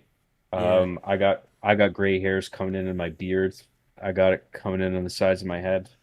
And it's hard to think of myself getting older. Like being someone who still makes a show like Arby and the Chief. It's I hard think it's to think fucking of awesome. myself as an old person. I think it's the best, man. I And mean, it's like you oh, have thanks. literally like, and that's a fucking dream, man. It really. I mean, I'm sure you know at this point, but like, most people I talk to, most of my friends, like, either they don't have a job because the job hunt now is just horrendous, or Oh like, yeah. every interview. I saw a fucking person the other day. it was like a meme, but it's like it's not. It's like they're like, thank you for applying to McDonald's as a part-time worker. Unfortunately, at this time, we've decided to move with a better candidate. I'm like, damn, that's that's harsh. Yeah. It's Yeah. like, but No, I've gotten those before. Yeah. yeah, it's like, man, what do you do with yourself? Nah, but Right. no, man, I think it's badass. I mean, that's why we've stuck Thanks with you, very much. man. John's the Yeah. man. Yeah, I mean, I just embrace it, you know. It's just like this is what I am. I'm still making this show. I still have a good time doing it, and Yeah. I don't care how old I am, really. You're utilizing Um, the you tools know, we have in our time. We stream now. We get to engage with you, and you get to, I don't know, just shoot the shit. It's fun. And you've earned it, man. Like, you've put, obviously, shitloads of hard work into it. yeah, I mean, I remember saying a while ago, like if I were to die tomorrow, like I'd die relatively happy because I mean, I've made like I wrote and produced 8 seasons of a show myself. Yeah. You know, whether you want to look down on that because I'm not saying you personally, but like in general, if you want to look at like, oh, that's just a machinima show. That's not on Netflix, dude. It's not a Yeah, real right. show. Where It's just Arby and the like Chief have to look at the camera every 5 seconds and go, this is what's happening in the plot, by the way. right.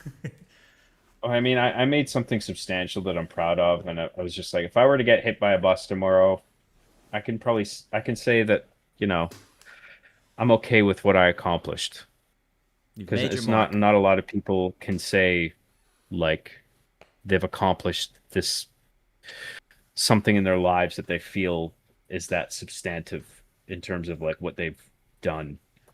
I'm not saying that to put anyone else down. Obviously, I'm No, just I saying get like you, man. I feel like a lot of people are just like, what have I done with my life? I've just been working for this one corporation or whatever. I Yeah. feel like I haven't actually done anything. I feel like I've actually done something, and I'm still trying to do shit. And Yeah. you know, I've still got my health, thankfully. I'm trying to keep the drinking at a moderation, but I mean that's like my And you one will. vice. Yeah. I mean, I live a pretty healthy lifestyle otherwise. I eat right, I exercise. Yeah. The drinking is my one thing, and I'm not ready to give it up yet. I definitely doubled down Um, too on the health when I started working from home because I'm just like, all right, I'm sitting down a lot. I mean, I do love to go to the gym and stuff, but it's like I don't want to just go to gym, come home, go to gym. Like that is a lot of my life now, but the diet is yeah, like most of it, you know. yeah, Just makes me feel good. Like just eat fucking I know kale tastes like bug spray, but you just eat some raw kale and it's just like a superfood. It's a power up. yeah. So I'm You've working on made your my mark though, man. I know what you're saying. yeah. I've done that, and I'm working on a video game right now as well. So if I can get that out, that'll be my next big thing. If I can make one video game while I'm still alive, um, I think I'll be happy. And I'm gonna be the first person to stream it. I That's don't know, but like I'll fun. definitely stream it. Yeah, no, I'm excited. I was excited to play your the lamp game. No, what was it called? Where the heart Lamp is? Simulator. Lamp Simulator 2026. Yeah, but Yeah, yeah. I think you said that like the monster was hard to animate or something like that. It was just a pain in the ass. Well, I think I've looked into the because what it is, it's like you create a character in Blender, right? Yeah. And then you rig it up to a skeleton, and then you adhere that skeleton to the mesh that you've created, and then you can bend all the limbs as if it were like a human being with posable limbs or like sort of like an action figure. Okay. But when I was doing it, when you bend the limbs, it was bending other limbs along with it.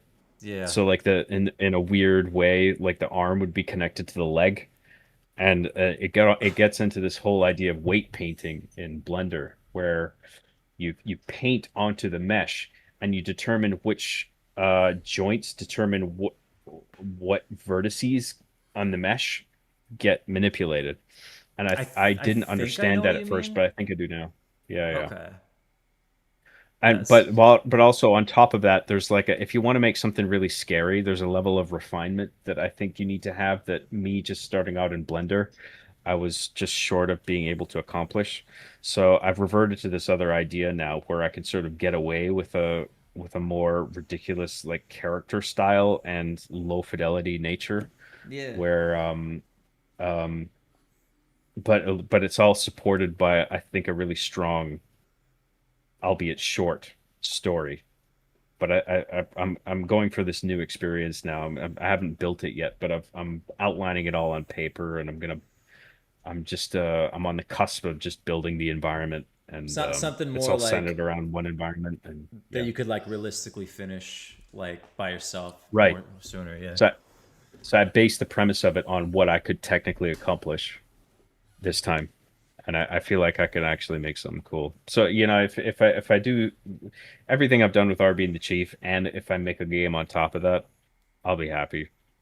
Yeah, man. I mean, I know I don't know what else I can do with my life. you've always been a one man army, and that's what I respect the hell out of that, man. It's just like you've. I was like, no, this dude, he, because I've told my friends to watch it. I'm just like, no, he, like, whether they knew of RB and the Chief or not, which I love telling people. Do you remember? Like, I usually start out. I'm like, do you remember Machinima? And they're like, yeah, I know Machinima. I'm like, do you remember a show called RB and the Chief? And then I'll just be like, yeah, no, dude, like he streams, he's still around, he still does that shit. So Yeah. try to explore it. But Yeah. like, Thanks, man. I love the Yeah, a lot of premise. people think I'm dead ever since the Machinima fallout. It's just like, yeah, I'm still out there, dude. Just I didn't go immediately. anywhere just because Machinima left. So I've been trying to pick up the pieces ever since that fallout. Yeah, dude. I mean, I think you've been doing a great job. Thanks, man. Yeah, man. I mean, I wish the Machinima thing panned out differently, but in one sense, I wish Machinima wasn't run the way it was. In another sense, I wish I hadn't gone with them at all and just maintained my independence throughout the whole thing. Like, I'm not quite sure what the right decision. I made the right decision that I thought was right for me at the time. of course. Because when I became employed with Machinima, that was before YouTube had a partner program, or they might have had a partner program, but there was no It was different. monetization. Yeah, it was Yeah, yeah, like I remember my buddy and I actually was making YouTube videos back in like '08, but I was in middle school and they're all probably so cringe. They're not even up there anymore. I wish they were actually, so I could watch them. But my buddy and I used to make like stuff off. Just we started with iMovie and then we tried to learn a little Final Cut, yeah. and they were just stupid videos of me and him. Just like we would have his brother and sister basically be props, and we would just kind of like it's gonna sound bad, but like we would just be like doing a slasher thing, but we use them as to kill them and like add effects and stuff. Oh god, yeah, we're deranged That's kids. cool. But I remember back then we were talking about like, oh, how do we get partnered or whatever they called it back then. It's like you needed 1,000 subscribers and like X amount of watch hours, which is very similar to how it is now, which I'm very close to, Mhm. by the way. I need like 500 more watch hours or something like that, and I can Safe. monetize, which would be cool. Yeah. Yeah, Um. I'm confident you'll pull that off. Oh, I don't thanks, think dude. it'll be too long now. No, Yeah. I appreciate that, man. I appreciate all the encouragement you've given me. Honestly, I Honest, seriously don't know if I'd be doing this if it wasn't for your encouragement. Thank you Yeah. very much. I'm surprised you haven't gotten it already with the way like some of your videos have already accumulated quite a bit of views. Yeah. Like there's some of your reviews have gotten they're like in 30, 40,000 The views, something like Silent that. Hill one, for some reason, I don't know Yep. what like it was like Silent Hill and like Donkey Kong. But I'm like, I did the Resident Evil Requiem review, and I'm like, oh, this will be my biggest one. It gets nothing. It's fucking Yep. just dog shit response. Like it Yep. doesn't even have like 200 views. It's But how does this with that happen? one video, you managed to catch the algorithmic wind on some level, and Something, that yeah. carried you. Yeah, yeah. And it's like it wasn't even a particularly like it was fine. Like I was okay with it, the video, but I was like, can't like I have a better one. I'm sure like musicians feel the same way. They're just like, you guys just want to hear this song all the time. I have better ones. Right. Yeah, Like, yeah, yeah. yeah. Mark said John Dolphin dived from the roof and landed in the swimming pool. Oh yeah, that's the Yeah, that's the joke that I keep making. like Like the Tom end of Cruise. Born Ultimatum, where Oh he yeah, jumps yeah. off the roof. He's just like, you any idea what you're working for, what you're doing this for? And then he jumps off the roof. The guy shoots him. That's like the machinima building. It's like when it Yeah. exploded, I jumped off the roof. I was just like, whoa, and then landed in the ocean. But then it's just like, that scene where you think he's dead, and then he He just swing, starts yeah. swimming. Yeah. And then it's like the machinima skyscraper, but it's like the Avengers Tower, but it's like some big fucking villainous.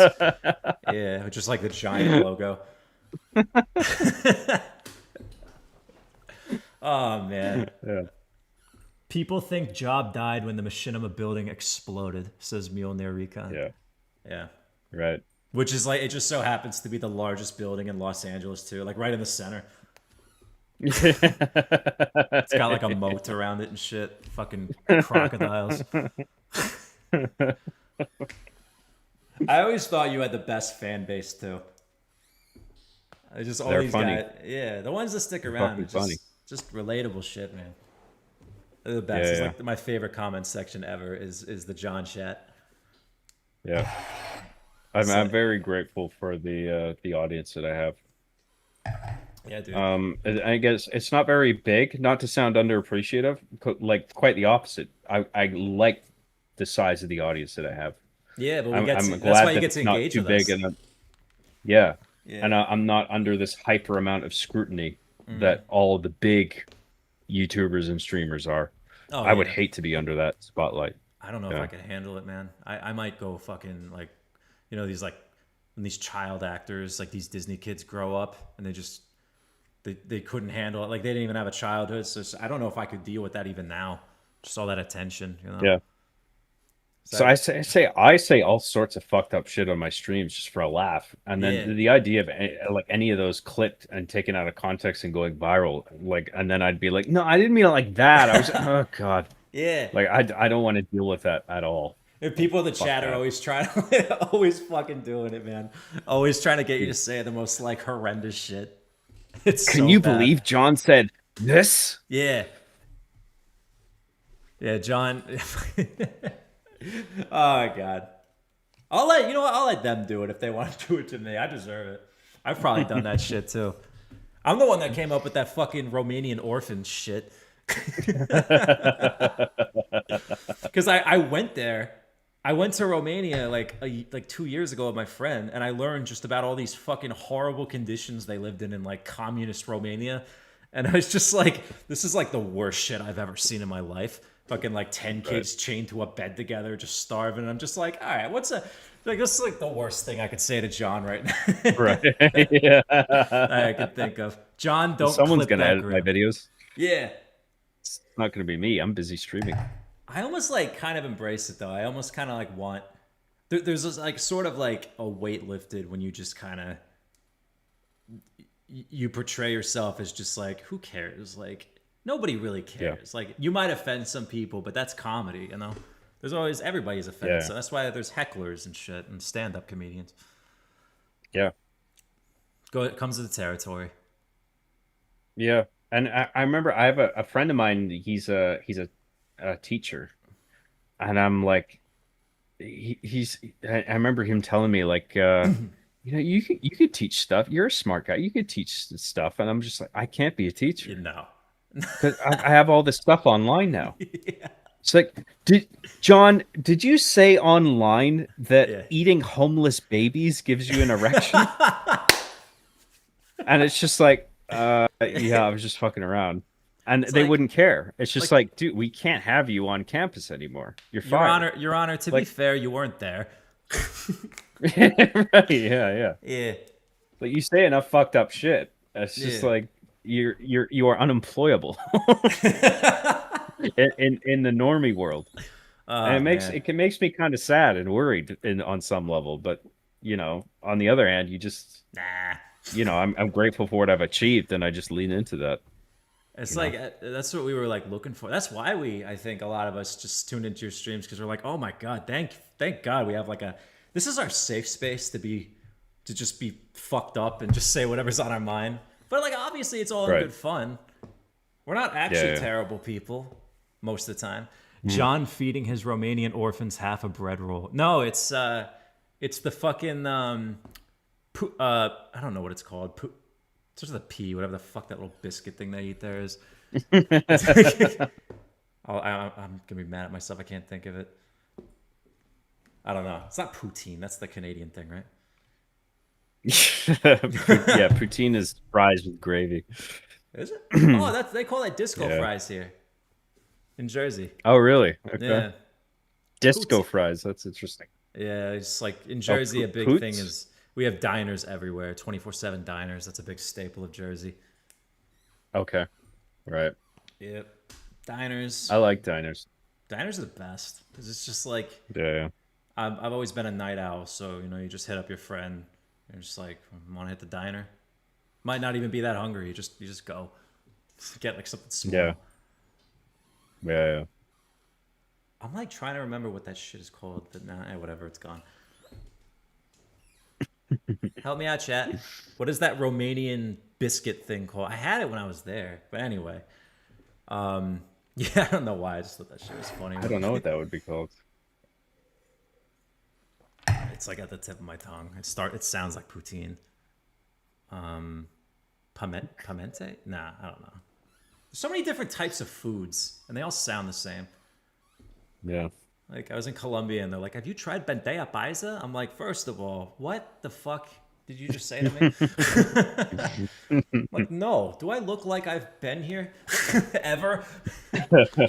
No, it was really good though. It's like this breakfast meat platter of just all these different animals. I don't know. Hopefully, just beef and pork. But yeah, it's good. Right. Best coffee I've ever had down there. Cool. Yeah, man. Let's see. Holden Thomas says, I went the gas station and you are still streaming. That's right. Yes, yes. I don't mean to hold you. If you have anything to do, John, by the way, just let me know, man. I do want to get going in the next 5-10 minutes, Okay. but if you've got anything else on your list, I'd be happy to answer anything. If you want to cap off with Yeah, something. man. Let's see. What's a good thing to I don't think I asked you this. It was like, what is the I'm gonna try to if we ever if you're down to ever do this again, by the way, which I would love to, but that's up to you. Sure, man. Um what is I'm gonna try to do it without the phone. What are Okay. the most unremarkable games you've ever played? Like the Knack or the Division. That's just mine. Bland slop, fucking UB slop. Unremarkable. Yeah, like just Jeez, I had some terrible games for the Sega CD. Like Dracula immediately comes to mind for the Sega CD. yeah. Just awful platforming mixed with full motion video, I don't like think I know that interactive one. movie gameplay. Oh, okay. FMV games Like plumbers don't where it wear was ties or whatever. right, Yeah. very highly compressed, shitty video, Yeah. but you can interact with it, and there's different segments that are filmed based on your decision. I've played a few of those. There's yeah, some terrible ones of those. It's a lot of I tend to not like I think I was actually pretty good at like renting games and then figuring out, okay, this is shit. The platforming sucks because it's just like I feel like I have no control over the character in the air. The gravity is off because it feels like there's no acceleration to like Yeah. the jumping up and down. It feels like it's a constant velocity up and down. And I felt like I was pretty good at figuring out the games that were quality, and then I would buy those. Um, Superman 64 was a big one. I was about to say That's Superman. Yeah, I yeah, rented that one and from Blockbuster. yeah. I was like, why is this? Like even as a kid, I was I like, this is the worst thing I ever. rented it, and I had every incentive to like it because I love Superman. I love the colors. Yeah. It's just like this should be a fun game. Why isn't this fun? I'm flying around as Superman. You Mm. shoot eye lasers and shit and do all this stuff. Like why am I not having fun? I think that sort of opened my mind to sort of like game design philosophy. It's just like why isn't this fun, really? Like this is a But then bad I can play product. something like right, Yeah. but then I can play something like Zelda or Conquer and or Donkey Kong, and I'm just like, this is actually fun, or Banjo. Yeah. And it's just like, what is it? What is actually the difference on like a programming level, on Mm. like what you're doing as a player? So yeah, Superman is one, and then you just a bunch of mid-ass games for Genesis that I rented. And I don't know. It's hard to think of the mid shit because I've just sort of forgotten about it for the Yeah. most part. It's the good shit that sticks with me. Do you have?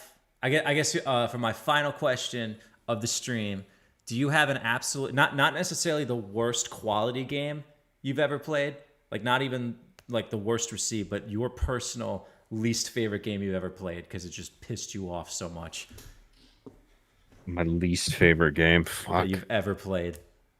Yeah, I know it's like paralysis by analysis, but for me, it's Too Yeah. Human. Too Human? Oh, game's it's not necessarily the worst game ever, but like there's a cutscene. You die a lot, and Hmm. the game really wants you to know that you're dying a lot, by because it plays this unskippable 30-second cutscene. It feels like a fucking eternity. This Valkyrie comes down and picks you up and resurrects you. There's no way to skip it, so I gave up on that shit within like an hour and a half because I was just so mad at Yeah. it. Yeah, um, it's hard for me to think honestly, because I think I was pretty good at just like sussing out what was good and bad. Like after a while, just love of playing like good shit, bad shit, and mid shit. Just yeah. looking at gameplay at a glance, like just video, and being like, that looks like it sucks, and then just not ever touching it. Honestly, a good recent example is Resident Evil 6. Oh And yeah. I mean, I know that's too recent. It's not going too far back at all. Um, but fuck, man, like just it honestly pissed me off. It's Like too it's fucking hard. It's long hard to too. think of a game that pissed me off that much. Yeah, Yeah. yeah, It's yeah. like It's it's not even my least with favorite. It's down there. Like I hate zero more, but like yeah, six is just it's too fucking long. And it's just, yeah. it's not all that great either.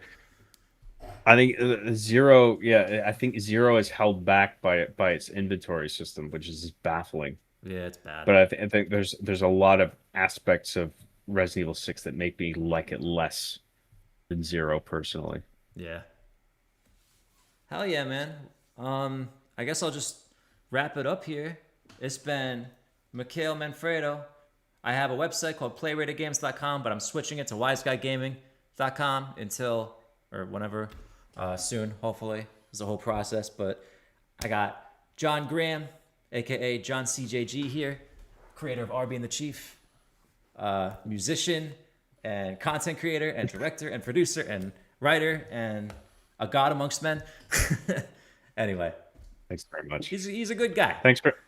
Thank you for having me on. I Yeah, thanks, appreciate it, dude. I man. appreciate It it. was a very fun conversation, and thank you, chat, I for hope I watching. did okay, man, for my first one. Of course, yeah, yeah, you did Yeah, great. It thanks, was man. honestly a very fun conversation. So thank you. You made it easy for me. I appreciate that a lot. No All worries. right, all right, John. You have a good one, man. Take it easy. All right, see you later, guys.